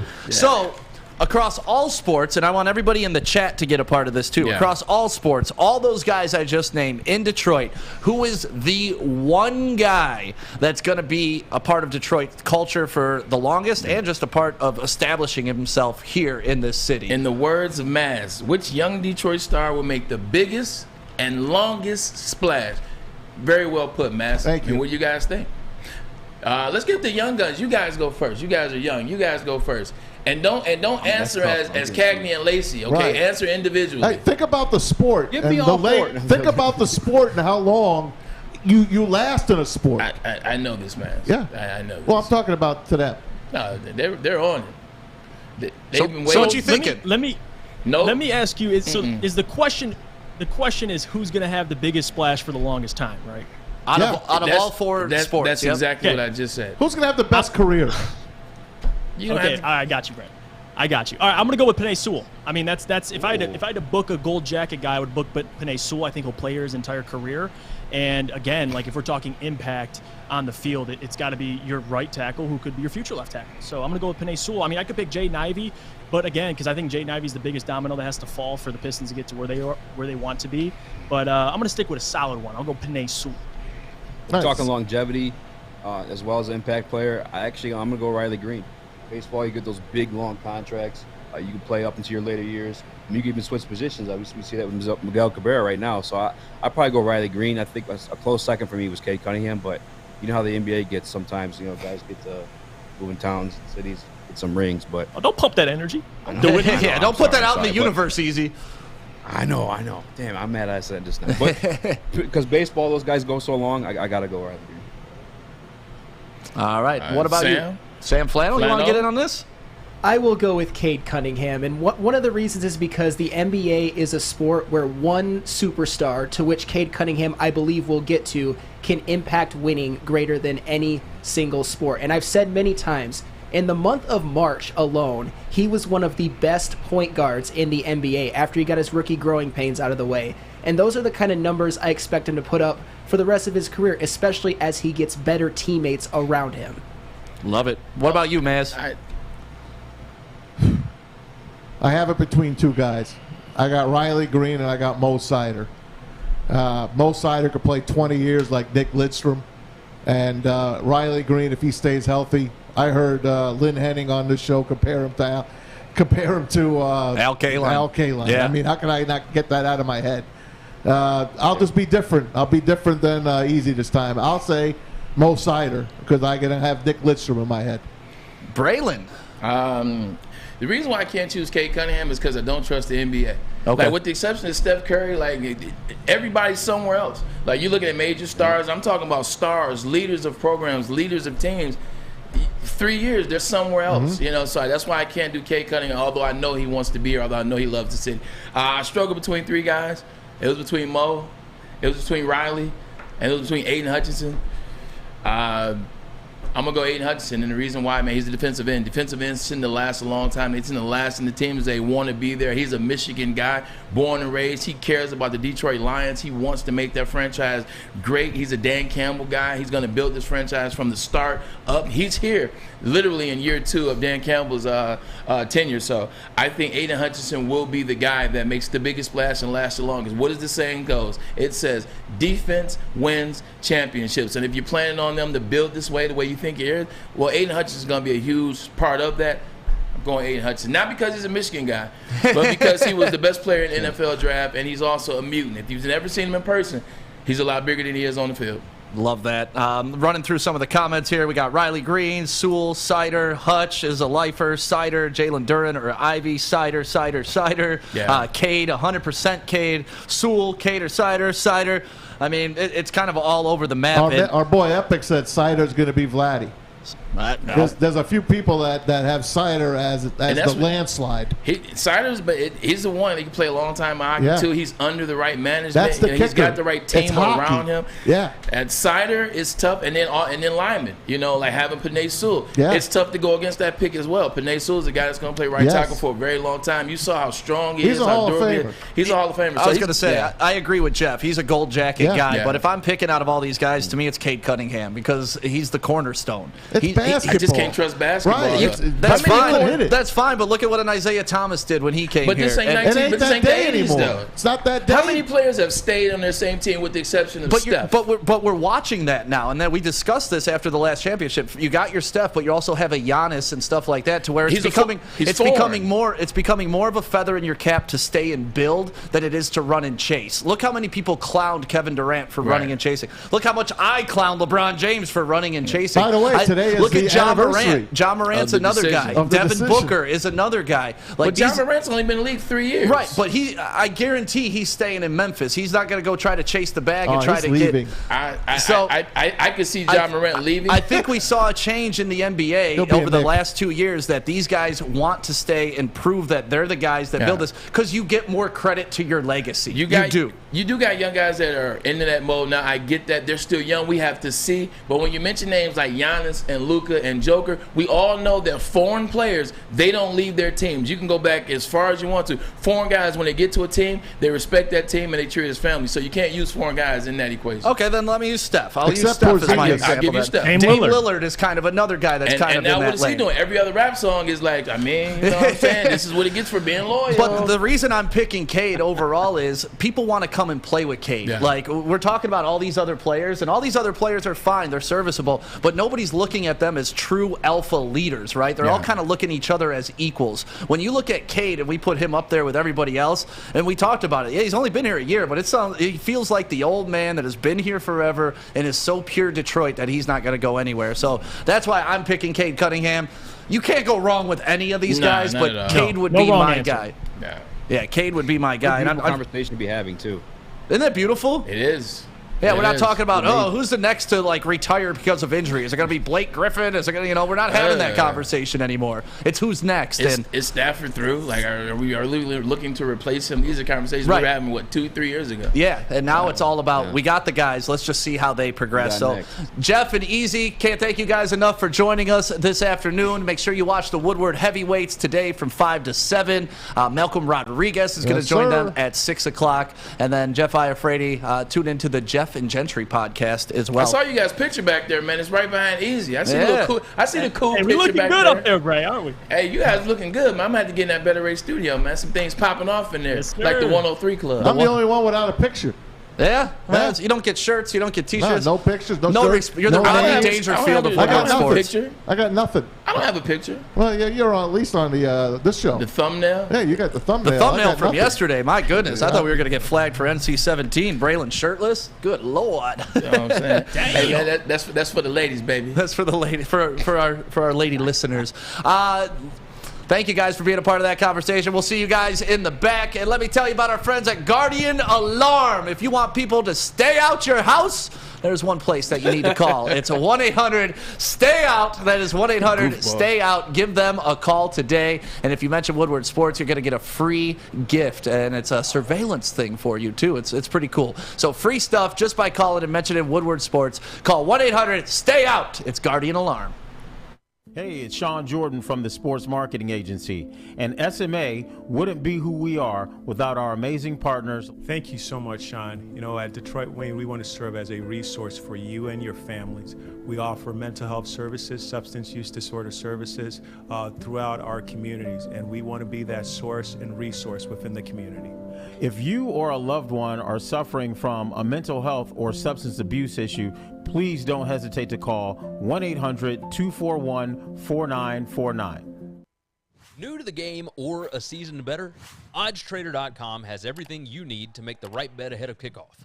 Begin your handicapping journey with OddsTrader. Improve your edge by finding the best price on every game from sportsbooks in your backyard. Take advantage of the numerous sign-up bonus offers to pad your bankroll.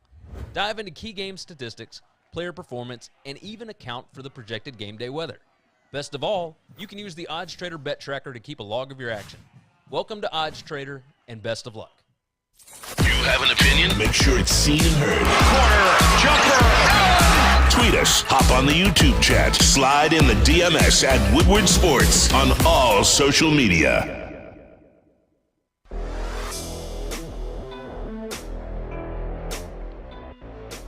To you, and don't forget, coming up at the end of the show, Attaboy, Sam. we're going to open this pack of cards. I have so many unopened packs at You don't my want to house. open them now? I want to do it at the end of the show. Like, Yeah? right? Yeah. All right. I mean, we're going to play your game now, right? Yeah, we can play. But this is Topps 1990 football wax pack, and I'm going to open them coming How up many later. you got at home? How many packs? Yeah. Hundreds. Wow. Hundreds. Yeah, I don't know. I was one of those kids that I would buy these by the box and just never open them. Damn. I know, and I just sit on them. I got like 1989 score cards. I have some upper deck trading cards that are unopened, so you never know. What, he never got to them, huh? No, these have been stuck in the garage. And really, us talking about trading cards earlier in the week, I was like, I got to go find those. When we open this, it's going to be a bunch of people like hardly we've ever heard of. Maybe not. I know, but like, I'm going to be psyched if I get a Benny Blades card. First of all, I've heard of every one of them. Yes, heard of them, but, they're not relevant, I guess. I got books of them. I mean, all my cards are in big books. And I hear, if you kept them in books all these years, they're not going to be as good as you should have. But what the hell? I've opened 90% of mine. I do have some hockey cards I haven't opened. I might have some baseball cards I haven't opened, but most of my stuff's been opened and enjoyed already. Yeah, I don't know. I had that self-discipline as a child to where I didn't open these because usually I would have. Back in the day, I would say in the early 80s, well, in the mid-80s, my buddy cashed in his baseball card collection and had a down payment for his first house. I decided to hold on to my cards, and of course then the bottom fell out. The crash. But now it's back, though. Now I hear they're coming back a little bit. In a big way, man. So I got football, baseball, basketball. I got tall boy basketball cards. Ooh, a Thurman Thomas is in that pack. And maybe that's what we should do. If you guys want to guess who's in here and if that card's in here, I'll send you the card. You guys can have the card. Side note, I just saw Spencer put his whole mouth on the faucet on the water fountain. So if you're getting some water right now, you might want to go get it from Lady Jane. That's gross. I'm joking. Maybe I'm not. Don't forget, if it's Troy Aikman, I get him. All right, let's Who's do in this, there? Maz. I got one, Deion Sanders. Deion Sanders? All right, you're calling Deion if he's in there? All right, Maz, you wanted to do this. It's called 10 Quick Ones. It's where you're just going to kind of do some word association with me and Braylon on a Friday. It's going to be a Would You Rather. Oh. All right? All right. Here we go. Would you rather... Who you asking? Who you asking? I'm going to ask Braylon, then I'm going to ask you, then I'll ask you, then I'll ask Braylon. So we're starting with Braylon. Let's do this. Okay, Braylon. Would you rather have more time or more money? Time. Stick? Time. Always time. Me too. Money means nothing. Time runs out. Money doesn't. It does. And when the money runs out or when the time runs out, all you have are the memories. Yep. All right, Stick. Would you rather have a rewind button or a pause button on your life? Ooh, definitely rewind. Definitely rewind. There's no pause button's nice, but damn, if I could correct some things, and I kind of got a mouth on me, so sometimes I say things and I'm like, oh, But I think if you know you, but here's the thing though, I'm gonna say pause because if I know I have the pause button, then I know when to pause the moment. That is true. Yeah. That is true, but there's benefits. I pause to think about it. Pause for the cause. That's still good. Either of them still gets in trouble. I was gonna say, man, like there's some nights I definitely want to rewatch and relive too. Not just trying to clean up mistakes, but sometimes I want to do pause. that again. I'm like, you know what? Damn, like why does it have to be 2:00? Why can't it just be 1 p.m. for the next 48 hours? Yeah, I was thinking about Saved by the Bell. For me. Saved by the Bell when he's like, time all out. right, Bray, you're up. I'm going to put Sam in this too. All right, Sam, you're going to be the third guy. Braylon, would you rather win the lottery or live twice as long? Win the lottery. Yeah, I mean, it goes back to the time or money question. Stick? Time or money question, I want to live twice as long. You do? Oh, for sure. I don't want to leave this. I'm having such a great time on this planet. Like, I don't want to leave it. All right. And if I do, I'm happy. I've lived a good life. Like, I'm not sad, but, you know, I want to be here as long as possible. All right, Sam. Live twice as long. Okay. I'm with you guys, by the way. All right, Braylon, we'll start with Stick on this one. Stick, would you feel worse if no one showed up to your wedding or to your funeral? Funeral? Who cares about your wedding? That's just a blip in your life. Your funeral is a recap of everybody that you've touched, everybody that's been a part of your life. And I've shown up to funerals where I've been shocked how little people there are, and I feel bad for that person. Oh, yeah, Bray. What wedding? How you getting married over here? I only had 30 people at my wedding, but it was in Jamaica. Oh, that's sweet. Yeah, it was a good time. Destination. I like those because it's kind of like Sam, it weeds out the leechers. Make it hard for people. Like if you come, you truly mess with You wanted to be there. Yeah. Right. I like Sam, you got a wedding coming up. It's definitely a funeral for me. As somebody who's about to get married, I'm very understanding if you can't make something like that. And honestly, less guests means less we have to pay for, right? Yeah, but what if they told you they were coming and they didn't show up? Well, if you RSVP and don't show up, that's another story. I'm Just don't coming to RSVP. Sedona, Sam. Me and you are going to party in Sedona. Hey, I'm looking forward to it. All right. All right, here we go. Let's start with Stick on this one. Would you rather work more hours per day, but fewer days, or work fewer hours per day, but more days? Oh, more hours per day and fewer days. That's super easy. Super easy. I would rather put in 40 hours in 3 days. So you want to work more hours per day and less days per week, Bray? Yes. Yeah. Yeah. How about you, Sam? More hours per day and less days, for sure. Yeah. I don't know, man. This one's... Pull your paper down. You're covering your whole damn face. There we go. Sorry. You got to see that beautiful mug. All right, Braylon, for your birthday, would you rather receive gifts or cash? Oh, man, cash. See, that's a tricky one because at the end of the day, I mean, like if people give you gifts, that's consideration, that's thought. They actually went out and thought about you. But there's also bad gifts. It's true too. There are some of those. There's no bad cash. It's like there's no bad cash. I've never been like, oh, this cash sucks. Cash for 200, please. Cash for 200. Straight cash, homie. Straight cash, homie. Sammy? Cash for sure. Cash with a card. You guys cash, are bad. Cash with a card. If you give me a card and a cash, I feel like you would consider it. Plus, I took the money. All right, who's going first on this one?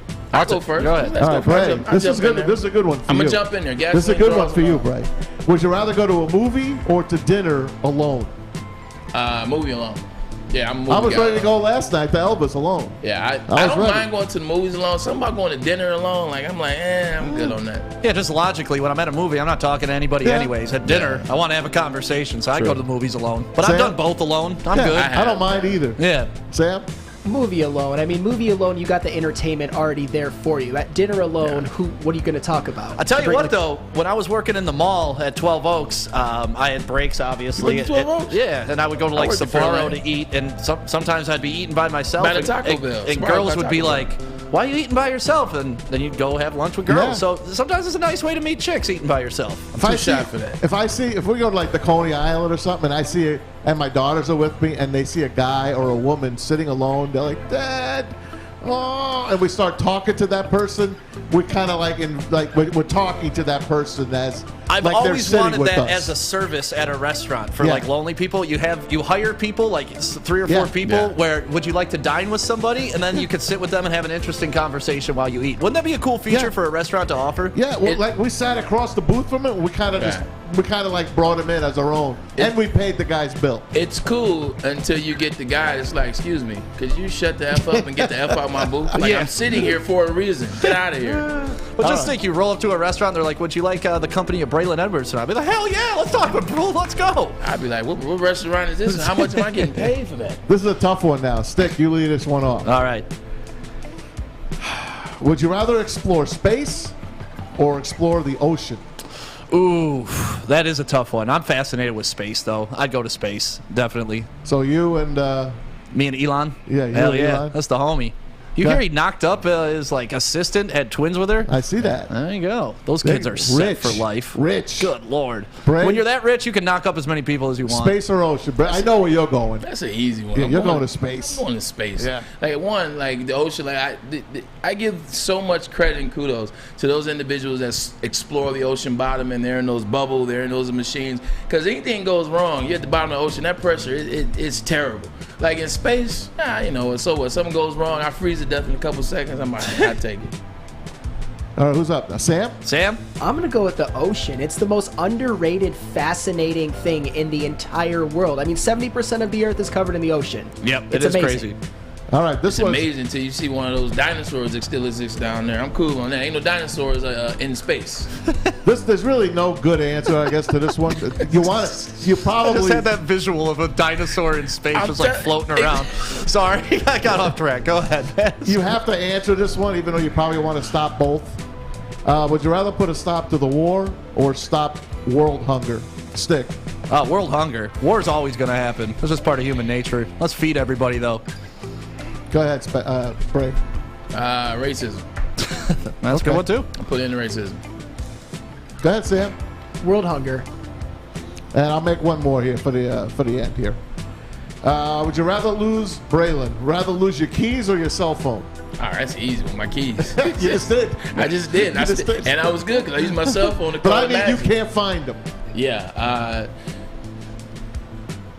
The funny thing about that is keys are expensive now. If you lose the key fobs, like to laser another one, them things like $500, $600. Sometimes depending on what type of car you have, $1,000. So I don't know. You lose that cell phone though, man. Like it's tough. I would go. I'm keys all day.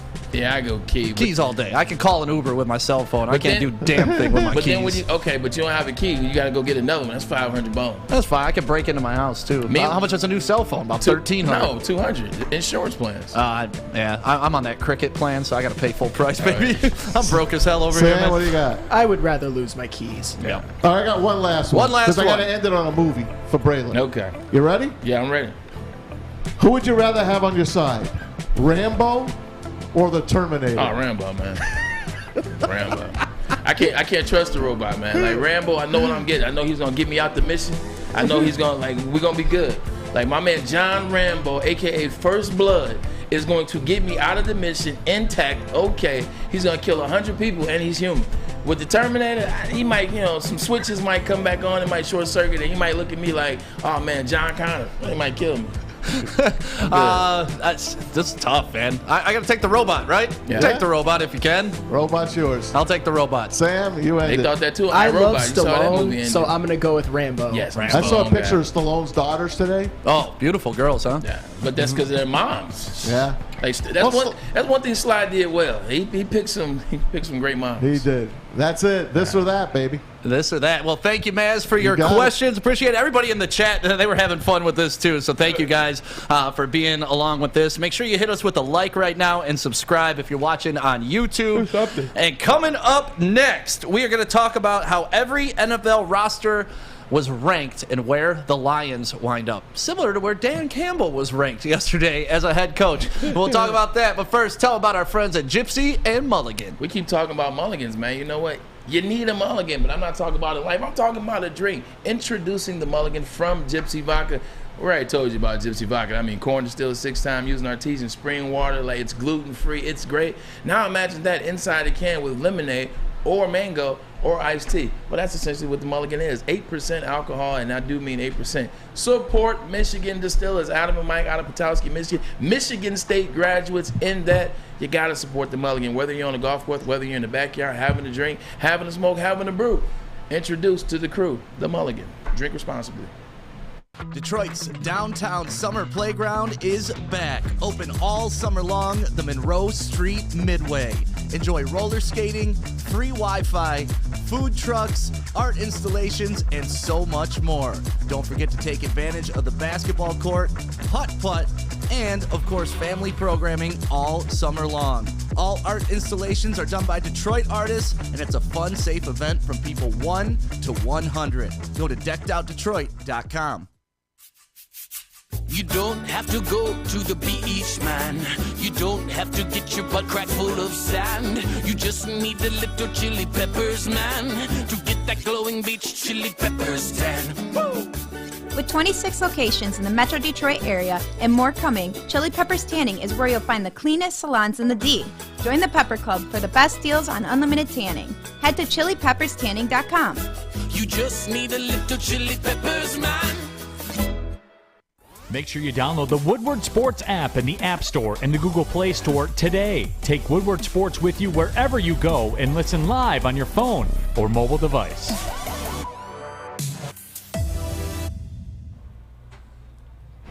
All summer long, the Monroe Street Midway is open in downtown Detroit. Enjoy basketball, roller skating, mini golf, art, live music, food trucks, and more. A fun, safe event for everyone between the ages of 1 and 100. Go to deckedoutdetroit.com for more info. Again, that is deckedoutdetroit.com.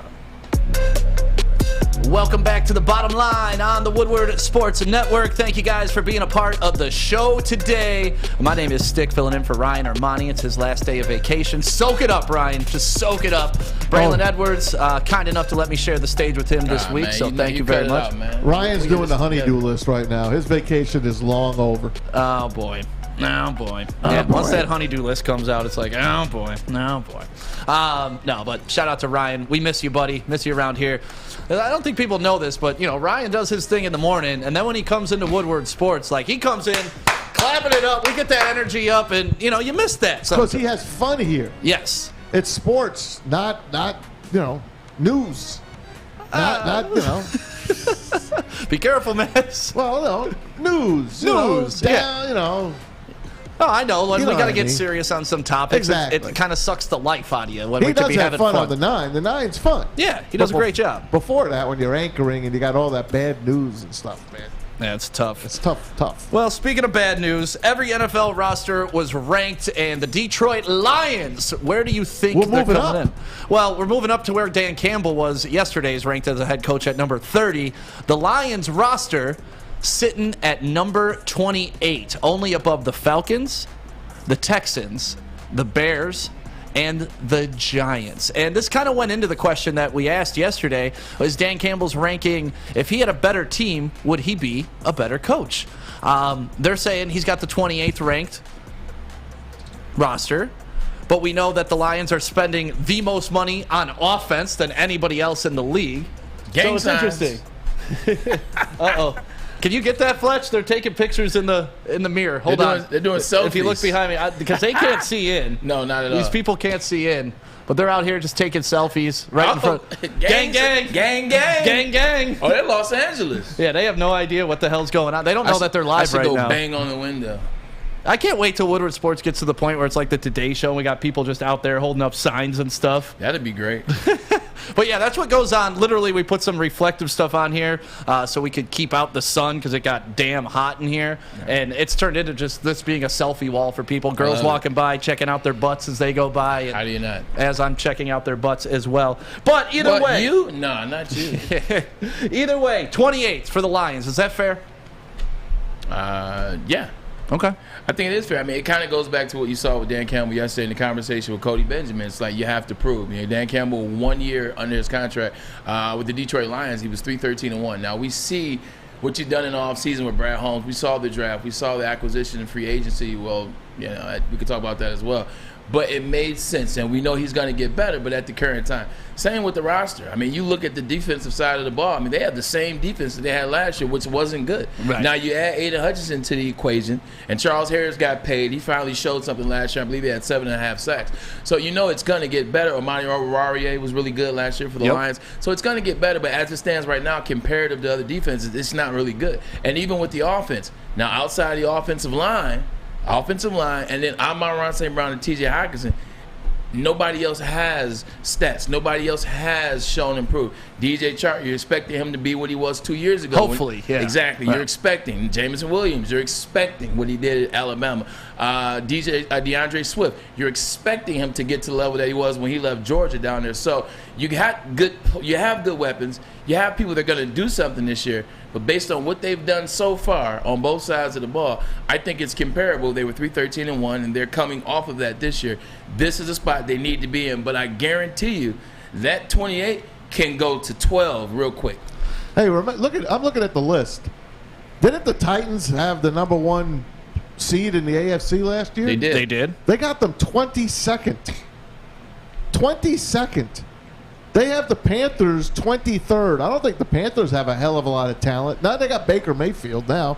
They got the Jags 27th ahead of the Lions. They got the Jets 20th.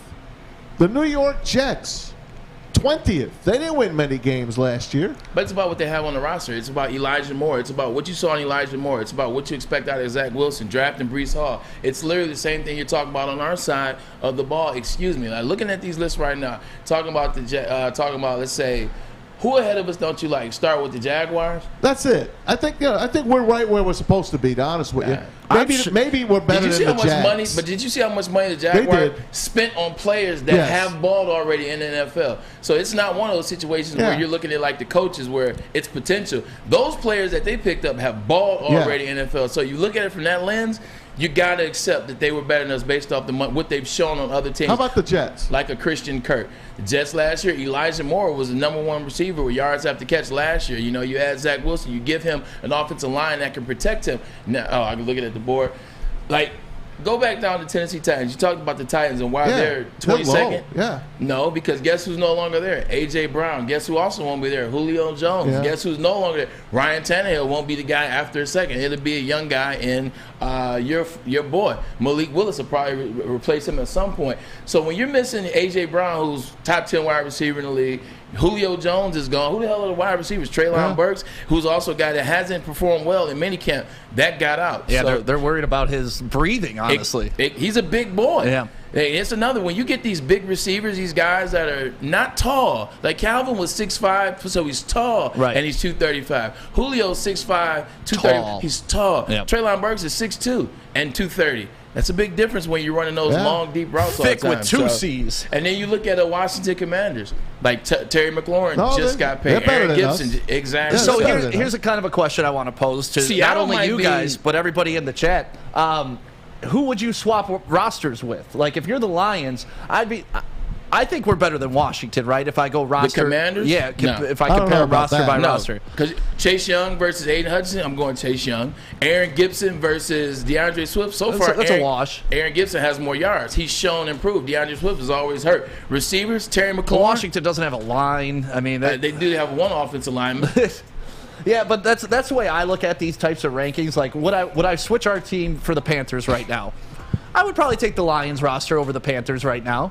I'd be comfortable with that. Would I take the Lions over the Jets? I'd probably take the Lions over the Jets roster right now, even though they just got Garrett Wilson and a couple other guys. The Cardinals, that's an iffy one. I'm just shocked how low San Francisco is on this list. Right. I mean, I think San Francisco, they're a perennial Super Bowl contender. So does that say more about their coach than anything else? That they're ranked 18? I think on the offensive side of the ball, I mean, you have the same thing that you do. Your offense isn't anything special. Like, when it's basically saying it's the combined roster. So their defense is fire, and we know that. But their offensive side of the ball, they just run the ball and they do enough. Like, Deebo Samuel was their guy, but Kittle was hurt for a large part of last year. Right. He was hurt. He's always hurt. I was just about to say he's hurt the year before that. Your running backs, tight end, and you keep getting rid of your running backs. You keep sending your running backs other places, whether it's Tevin Coleman, whether it's Raheem Mostert. So I can understand why they're 18, because their defense is that good and guys are moving. But look at those Chargers, man. And they are true. They are truly good. They are, but truly they haven't good. won anything. That's why it's crazy to put but them up there. They've added talent. They've consistently added. They've added and talent. I think another thing about, you look at going back to the Carolina Panthers, J.C. Horn is back this year. J.C. Horn was the number one defensive back out of South Carolina last year. He'll be back this year. Christian McCaffrey. Whatever he has left, he better show improve this year. And Chuba Hubbard's not bad behind him. Exactly. You have that. You have Robbie Anderson. I know he runs his mouth, but he is a guy that has 1,000 yards with the Jets. He has a guy that you can count on catching passes. You have DJ Moore is there as well. So Baker. You got Baker as your backup quarterback right now. Don't forget Cam Newton's still on that list, I believe. I saw a meme yesterday about Baker Mayfield that the Browns are paying Baker Mayfield about $600,000 to play against them on week 1. I love that. And if you want to look at Seattle, you're like, oh, how the hell Seattle? Well, I mean, you still got a couple quarterbacks up there, Paxton Lynch. You don't know what he's going to do. Receivers. You got Geno. You still have DK Metcalf. You have Tyler Lockett. So are you guys comfortable at 28 with the Lions? Is that what you think they should be? I'm confident. They're right where they are. I appreciate that. I'm confident in Dan Campbell being 30th, and I'm confident with the Lions being 28. But you know why? That's because these are what? Pre-season rankings and ratings. I know the Detroit Lions are going to be a lot better than 28 once the season starts. And I know Dan Campbell is going to be a lot better than 30th. So that's why I'm not tripping right now, because this list will change when we do the same thing and as soon as October. You know what that list tells me? This is going to be nobody's paying attention. This is going to be one hell of an NFL season. If Look how many good teams there are. If it's anything like it ended last year. Think about how good the Raiders roster is. And they're 12th. I know. The Broncos are 11th. We saw with the Dolphins. Look at number 16. I know. They were the best team in the NFL at one point last year. The Colts. It's unreal. Well, if you're a betting man, where should they go betting where the Lions will finish this year, Maz? You know where you're going. You're going to MyBookie. They're on the front page of my phone. It's where I go. And if you're a first-time gambler especially, you better go to MyBookie and use the promo code Woodward. That's right. If you use Woodward, they'll double your first deposit all the way up to $1,000. That's right. The promo code is Woodward. The place to bet is MyBookie. That's right. They're going to double your first deposit all the way up to $1,000. Bet anything, anytime, anywhere with MyBookie. If you have a gambling problem, please use the Michigan Problem Gambling Hotline, 1-800-270-7117. Hi, my diamonds. It's Crystal with an X. You want to get hot and perfect like me? Here's my super easy routine. Drink at least a gallon of water before you wake up. Attach a weight to everything in your house. Sell your car and just sprint everywhere. Scream when you exhale. Don't follow Crystal with an X. Do your own thing at Planet Fitness with tons of equipment and free fitness training in our clean and spacious clubs. Join now for just $10 a month and cancel anytime. We don't like to brag that we are the toughest sports network in Detroit, but we do have a guy named Darren McCarty on our side. Lemieux and McCarty, who've had a good knockdown drag up. There they go, right on the whistle. They were talking to one another. Woodward Sports. Welcome back to the Bottom Line on the Woodward Sports Network. My name is Stick, filling in for Ryan Armani today. Braylon Edwards is here, Maz is here, Flannel Sam, and of course Fletch. Wanted to switch over to college football a little bit. A big announcement came through. What you flashing over there, Maz? I just got a quickie on the WWE. I know Braylon loves it.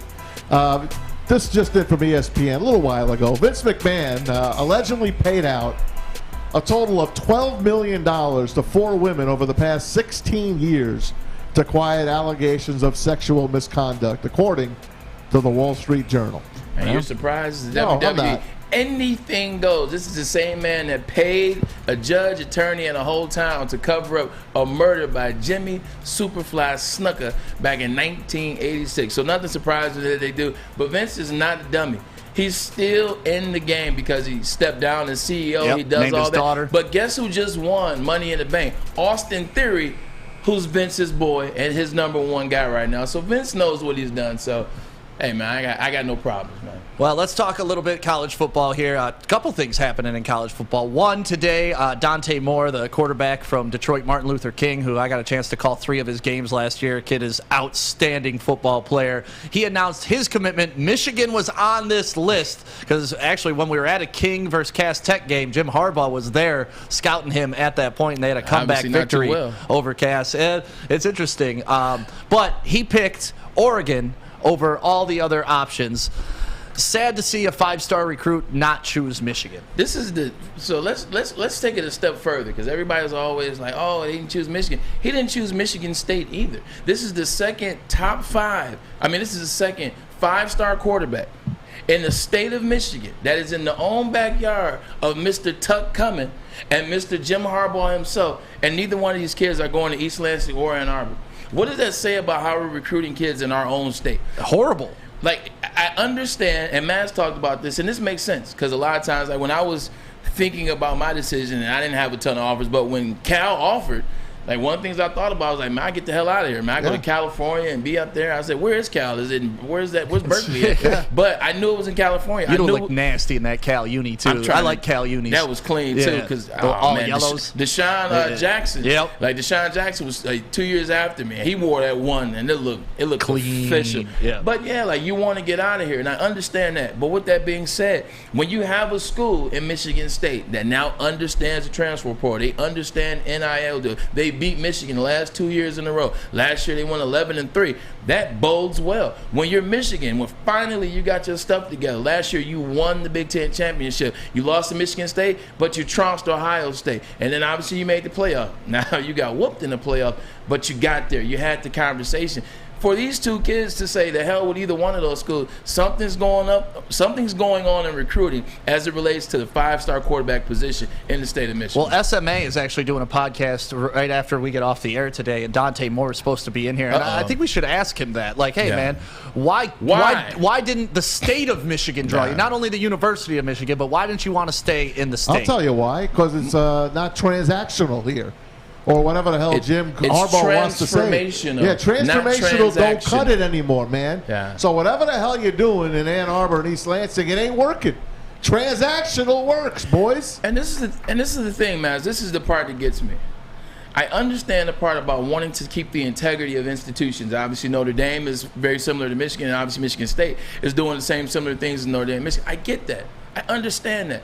But there's a way in which you can meet in between. There's a way in which you can use the NIL for what the hell it's for. There's a way in which you have these conversations with these parents and you tell them, hey, we know your kid. Hey, come over here. Hey, Dante, come let me talk to you. You tell me Ishbia couldn't come to the table with some money? And but not even that, but yes, the money, but also teach them your branding. Like, you understand how to brand your players. Kids are coming in with 100,000 followers already on Instagram and Twitter and social media. They have a brand. Show these kids that you want to help their brand. You understand it's a team game, but you understand there's a lot of individuals that make up a team and you want to help that brand. I don't think Michigan State nor Michigan is doing that in terms of helping their branding out. They're going with those same tired-ass recruiting speeches that they're doing. And these kids, like the kid Braylon 2 weeks ago, kids say, you know what, look, I'm a decommit and I'm going to go test the waters elsewhere. I'm going to see what they can help me on my brand. Because Oregon, him going to Oregon and not Michigan and Michigan State, that tells me one thing.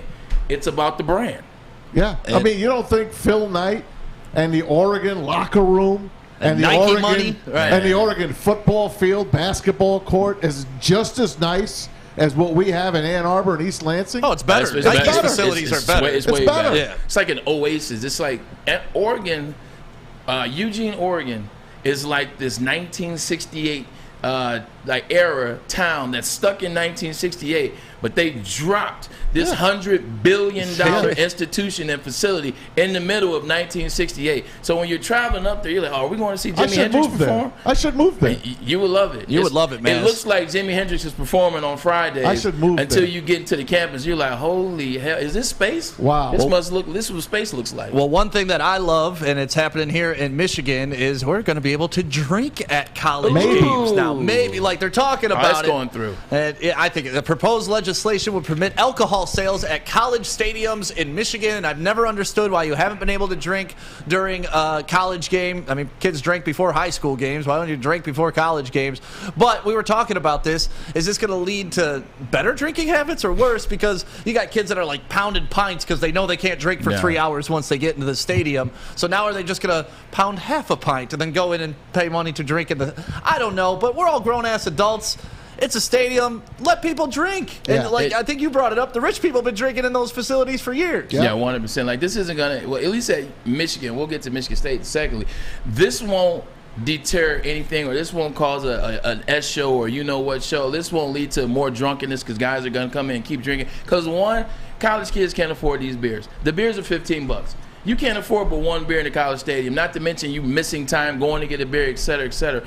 I also know too, when I'm in towns or when I was in my party days, I know you can attest to this. I don't know what you're talking about. Yeah, well, you better join in. You better join in on this. Better catch up. When we were going to cities that ended at 2 p.m. or 2 a.m., like Detroit, when they ended 2, what do? You get there late. Now you got to pound a bunch of alcohol because you got to catch up. Now the club closed at 2. Now you're drunk as hell. You're drunk off your rocker. But when you're in Vegas, when you're in New York, when you're in Miami, Chicago, and it goes to 4, it goes to 5, you're smooth. You're all right. You're okay. You can last the test of time. And it spreads out the crowds too, 100%. right? You have your noon, you have your midnight to 2 people. You have your 2 to 4 people. Like it kind of spreads out the crowd. But I'm excited to be drinking. I can't wait to go to a Michigan game with Braylon. Me and you can have some beers, man. I just think for Michigan and Michigan State, I think we need to worry about those away teams that are going to come up to Ann Arbor, to East Lansing. They know they're going to get their ass whooped. Then they are getting ass whooped, and then their people are going to the bar, getting hammered inside, because that's all you got left once the game is over, and then causing fights because they know they're losing. That's the one thing I do worry about, is the away teams getting hammered. Yeah, well, we'll see. I mean, once alcohol's involved, things get a little frisky inside the stadiums. Must be an election year or something. Is this it's coming up. It is an election year. Fix the damn roads. Well, we tried that. We even took all the cars off the damn roads and still couldn't fix them. But either way, coming up next, we are going to open this pack of cards. We're going to find out of the 15 picture cards in here who we got from 1990. Plus, we got Maz's videos of the day coming up next right here on the Woodward Sports Network. But first, a message from SMA. Ooh, that's right. The Sports Marketing Agency helps spread awareness about mental health and substance abuse. Their new podcast, This is the F Word. In fact, Sean Jordan will be here with Dante Moore from King, recently committed to Oregon, talking about mental health, talking about addiction awareness. He won't be talking about it, but talking about mental health as it relates to playing sports and having to deal with those things right here on Woodward Sports Network. This is the F Word, sponsored to you by the Sports Marketing Agency and Sean Jordan, NFL alumni. If you have any issues, any questions, or anyone you know have issues or questions, go to thesportsma.com. They do a damn good job of having the conversation. Life is full of hard choices. We're here to make one of life's biggest decisions as simple as possible. My name is Christina Gennari, and for over 20 years, I've helped hundreds of families buy and sell homes. We cover all of Metro Detroit and more, from large luxury homes to starter homes. We will work hard to make sure that you get the home of your dreams. So if you're in the market today or even thinking about buying or selling in the future, make the obvious choice. Christina Gennari, the obvious choice in real estate. Visit us at soldchristina.com today. Fellas, let's be honest. We like things to be easy. We like simple stuff, like sports 7 days a week. We like things uncomplicated, like Lady Jane's Haircuts for Men. Open 10 to 8, 7 days a week. Walk in anytime. Sign in, sit down, watch your favorite team play. And before you know it, your hair will be game ready. Open 10 to 8, 7 days a week. Walk in anytime. Lady Jane's Haircuts for Men. It's wicked awesome. The only sports network in Detroit that starts with a W. You know, because we win. Woodward Sports, Detroit's winning sports network. Get a free Woodward Sports t-shirt. That's right, a free Woodward Sports t-shirt. All month long at Big Frog in Novi. Just stop in, tell them we sent you, and they will print you one on the spot. So go to Big Frog Novi today and get your free t-shirt, or just visit them online at bigfrog.com/Novi. Yeah, if you're in Novi, make sure you go get that free t-shirt. Let them know Woodward Sports sent you. It's awesome. They print them right there on the spot for you, too. So go to Big Frog at Novi. It's in the Novi Town Center. Welcome back to Woodward Sports. Can I get any color I want? Huh? Can I get any color I want? I think so, yeah. Oh, cool. Sean's the man. Sean will hook it up. Sean? Yeah. All right. Go talk to Sean when you go to Big Frog, because he's the man, the myth, the legend over there. Thanks, Sean. Let's get into this. I brought this pack of cards in because I have a bunch of them at home. Topps 1990 football, 15 picture cards, plus 1 stick of bubble gum, and a very special 1,000-yard club glossy card in each pack. So you guys ready to see what we got in here? 1,000-yard rushing card. Hold on. Now you got. I want to guess. Opening them up. Eric Dickerson. Dave Meggett. Yeah, who do we Look at that little Meggett go. Now I look back, I feel like that could have been something else. It's crazy. All right, so here we go. First card off the deck. What we got? Cornelius Bennett, outside linebacker for the Bills. Bennett. The Bills and the Colts. Nice. Number 2. Ooh, I like this one. Kevin Green. Oh, that's when he was with the Rams, baby. too. Very underrated pass rusher. 156 career total sacks. finished off with the Carolina Panthers. Look how nice his hair was, too. Greg Montgomery. Someone was right. We're getting punter cards. Here we go. Oh, Monty. My dad was on that team. Really? For the Houston Oilers? Yeah, back in the day? That's who drafted him. Harris Barton. San Francisco Big old 49ers. Harris Barton. I remember John left tackle. Madden loved him. All right, so far not very exciting. Joey Browner. Joey Browner, Vikings. Safety for the Vikings. Yep. Yeah, he looks like he got a mean widow's peak. Alan Pinkett, running back for the Former Notre Houston Dame Fighting Oilers. Irish. I know Pinkett. You know? My dad knows him well. Notre Dame Fighting Irish, right? Here we go. Wayman Henderson. Anybody have Wayman Henderson? Oh. He looks like quick Is he six. a Niners? Is he Niners? No, that was Denver Broncos. Denver Broncos. He looks like a quick six. Put him Jason Buck from the Cincinnati Bengals, defensive end. Jason Buck. Oh, here we go. The 1,000-yard club card. Wide receiver Art Monk. Oh, Hey, that's a hell of a Hall card. of Famer. That's a hell of a card. That's a Hall of Famer right there. Hall of Famer. Yeah, that's Art a Monk. hell of a card. Let's see. Art Monk's one of the best wide receivers of all time. Absolutely. Jim Fonhorst. Anybody? Big Anybody? old Jim Fonhorst. It says a dependable, solid veteran. Jim plays at a combative, positive attitude. Was he Sounds a like, lineman? that's special teams player. Was he a Another lineman? kicker, Mike Lansford. Oh, good old He's Mike got the Lansford. right number and the colors on. Danny Pebbles. Pebbles. Danny's longest reception for the Buccaneers in 1989 was 32 I think yards. he played for the Giants. Killing too. it. He played for the Giants, too. This is awful, yeah. Leonard Griffin. Oh, God. Man. Yeah, all There right. he is right there. Look to your left. Look to your Ernest left. Givens. Ernest Hey, Givens. more right Now, that's there. one of my favorite receivers Played of for all the time. Oilers, He played too. with my dad. Yeah. There we go. He played And with at my the Pops. Those are some great receivers on those Oilers Oh, teams. man. Drew Givens. Yep. I mean, Drew Hill and Yeah. then Hayward Jeffries. Oh, here's a scene. It's called The Double Decker by Oliver and Williams.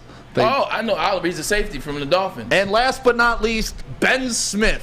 Oh, So, Jesus. yes. That's Wah, wah, a terrible day. wah. Art Monk, though. We'll take Art Monk. That's not a bad find. What's the in gum this. look No, like? that's great. Huh? That's great. How's the gum looking? You want the Same. gum is dust. Like, look at that. Oh, man. Did you Yeah. hear how loud that crunch was? So, Yeah. so it still It tastes good? just disintegrated in my mouth. It didn't even shucks. turn to gum. All right, man. Let's get into your videos of the day. That Art was fun. Monk, we That was love a- you. Can you I bring like another that. That was pack a in cool another day? shot. Yeah, I'll bring in another pack. Next Okay. time I fill in, I'll bring a pack All in. right, cool. Switch to, there we go. Switch to Mazcam and let's get this thing underway. Videos. Trying to get your boy in here. Dante is right there.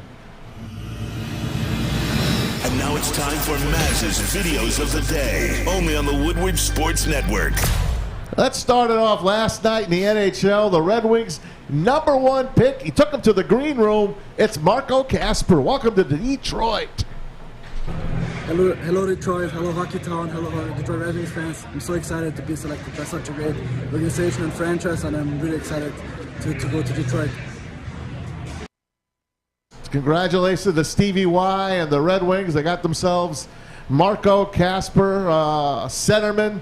Hopefully he's going to be a good one, Stick, right? As we welcome him in here to Motown. Yeah, it looks to be kind of a plug-and-play player. I don't think he's going to – they say they may keep him in Sweden another year, but when he gets on the ice, hey, man, I trust in Stevie Y. Bring him in, man. Let's bring him in and hope he's a good one. Hey, God, that gum is awful. Like, what a horrible aftertaste. Hey, hopefully Grandpa here, hopefully he was a – remember Rodney Dangerfield and Back to School? Oh, yeah. Remember, what was his name? What the hell was his name in that one? I do not know. I can't help you here. Oh, man. Mellon. Mellon was his last name. Anyway, Grandpa still got it. Check out this dive from Grandpa.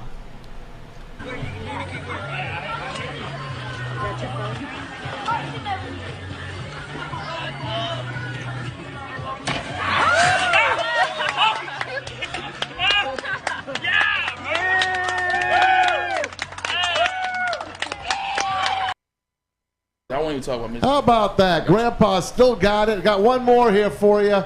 This dad is a genius, trying to teach his kid a little baseball. Check it out.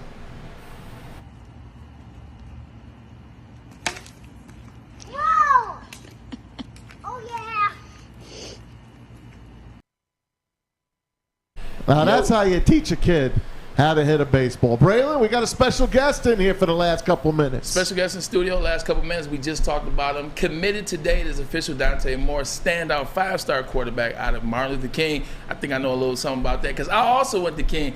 Dante, congratulations, brother. Hey, thank you so much. I appreciate being on the show. Of course, I just actually committed at 12:45. It was a hard choice. Like I said, I've been blessed in the position to be in as of right now, and chose Oregon. I believe that was the best option, and like I said, I'm just thankful for it. Talk to me, like, what just went into making your decision? So I remember my first offer was in 7th grade. I got it from Michigan. Okay. I remember going through the whole process it's been like 4 or 5 years now. So really just, like I said, taking every moment, just living in the moment, being the best I can be. Like I said, taking a lot of trips, going to see many places, different universities, and really, I said when I got out to Oregon, man, I know it's far from home. It's real far from home, but when I got out there, I know I'll be around some great company. Of course, to me, the top best facilities, of course, in the country. Like I said, great coaching staff, and just a great, environment for me to be around with no distractions. Yeah, with Coach Cristobal not being there anymore and they're restarting over, like, was that a part of the decision as well, thinking about them having to start over and you being a part of that? Right. So when Coach Cristobal took the job in Miami, like I said, I was really interested in Miami. I went down there a couple of times, and like I said, even when they took Coach Gaddis from Michigan, we went down there. Me and Coach Gaddis at Michigan had a real great bond. And like I said, when I just went to Oregon, Coach Lannon, the defensive coordinator, is the head coach now, and him coming right off a national championship, I know he knows what it takes to get there. So that was a big reason for me, as a big standout. Coach Dillingham being the offensive coordinator and quarterback coach, I just know that that'll be a great company for me to be around, learn the quarterback room. And if I get in there and start early, I just do that. But like I said, I'm just blessed to pick that university. Take me through a day in the life of Dante Moore right now, man. You're a young man, you know what I'm saying? You graduate high school coming up. You're about to go to college, about to go to Oregon, about to go away from home, a ways away from the crib. Take me through a day in the life of you right now. I'll start on a Monday. Monday, I'll wake up 6 in the morning, work out. I got to work out with a guy named Christopher Huff, P80. Like I said, I'll be in there in the gym for about 2.5 hours. I'm out of school now, so like I said, Monday is our first day of practice. So I'll be waking up, working out in the morning. Like I said, getting breakfast, eating, and then like I said, getting some rest in before practice. So I'm not really doing much. Like I said, my dad's doing yard work or any landscaping business, I go out there and help him. Like I said, it's me, my dad, my brother, my sister, all be in the household with a single father, my dad. Like I said, my mom's been around, but she lives in Ohio. Okay. So like I said, being with my dad, it's been tough. But like I said, that's probably my daily routine right now.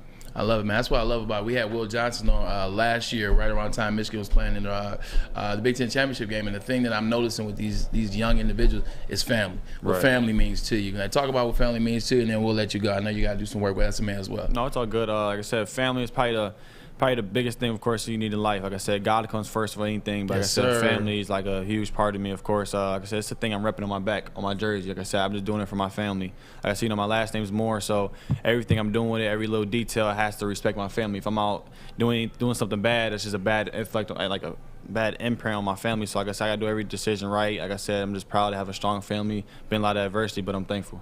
That's what I love, man. Strong kids coming out of Detroit, going out into the world, representing that last name, representing that family. Brother, I wish you well. You're going to do amazing things. Thank you so much. Hey, man, it's been a great week for the bottom line. It's 4 o'clock, so we're out of time, man. For my man Maz, for my man Stick filling in, for Ryan Armani, Flannel Sam, and then Fletch in the booth. This is Braylon Edwards, and this has been The Bottom Line.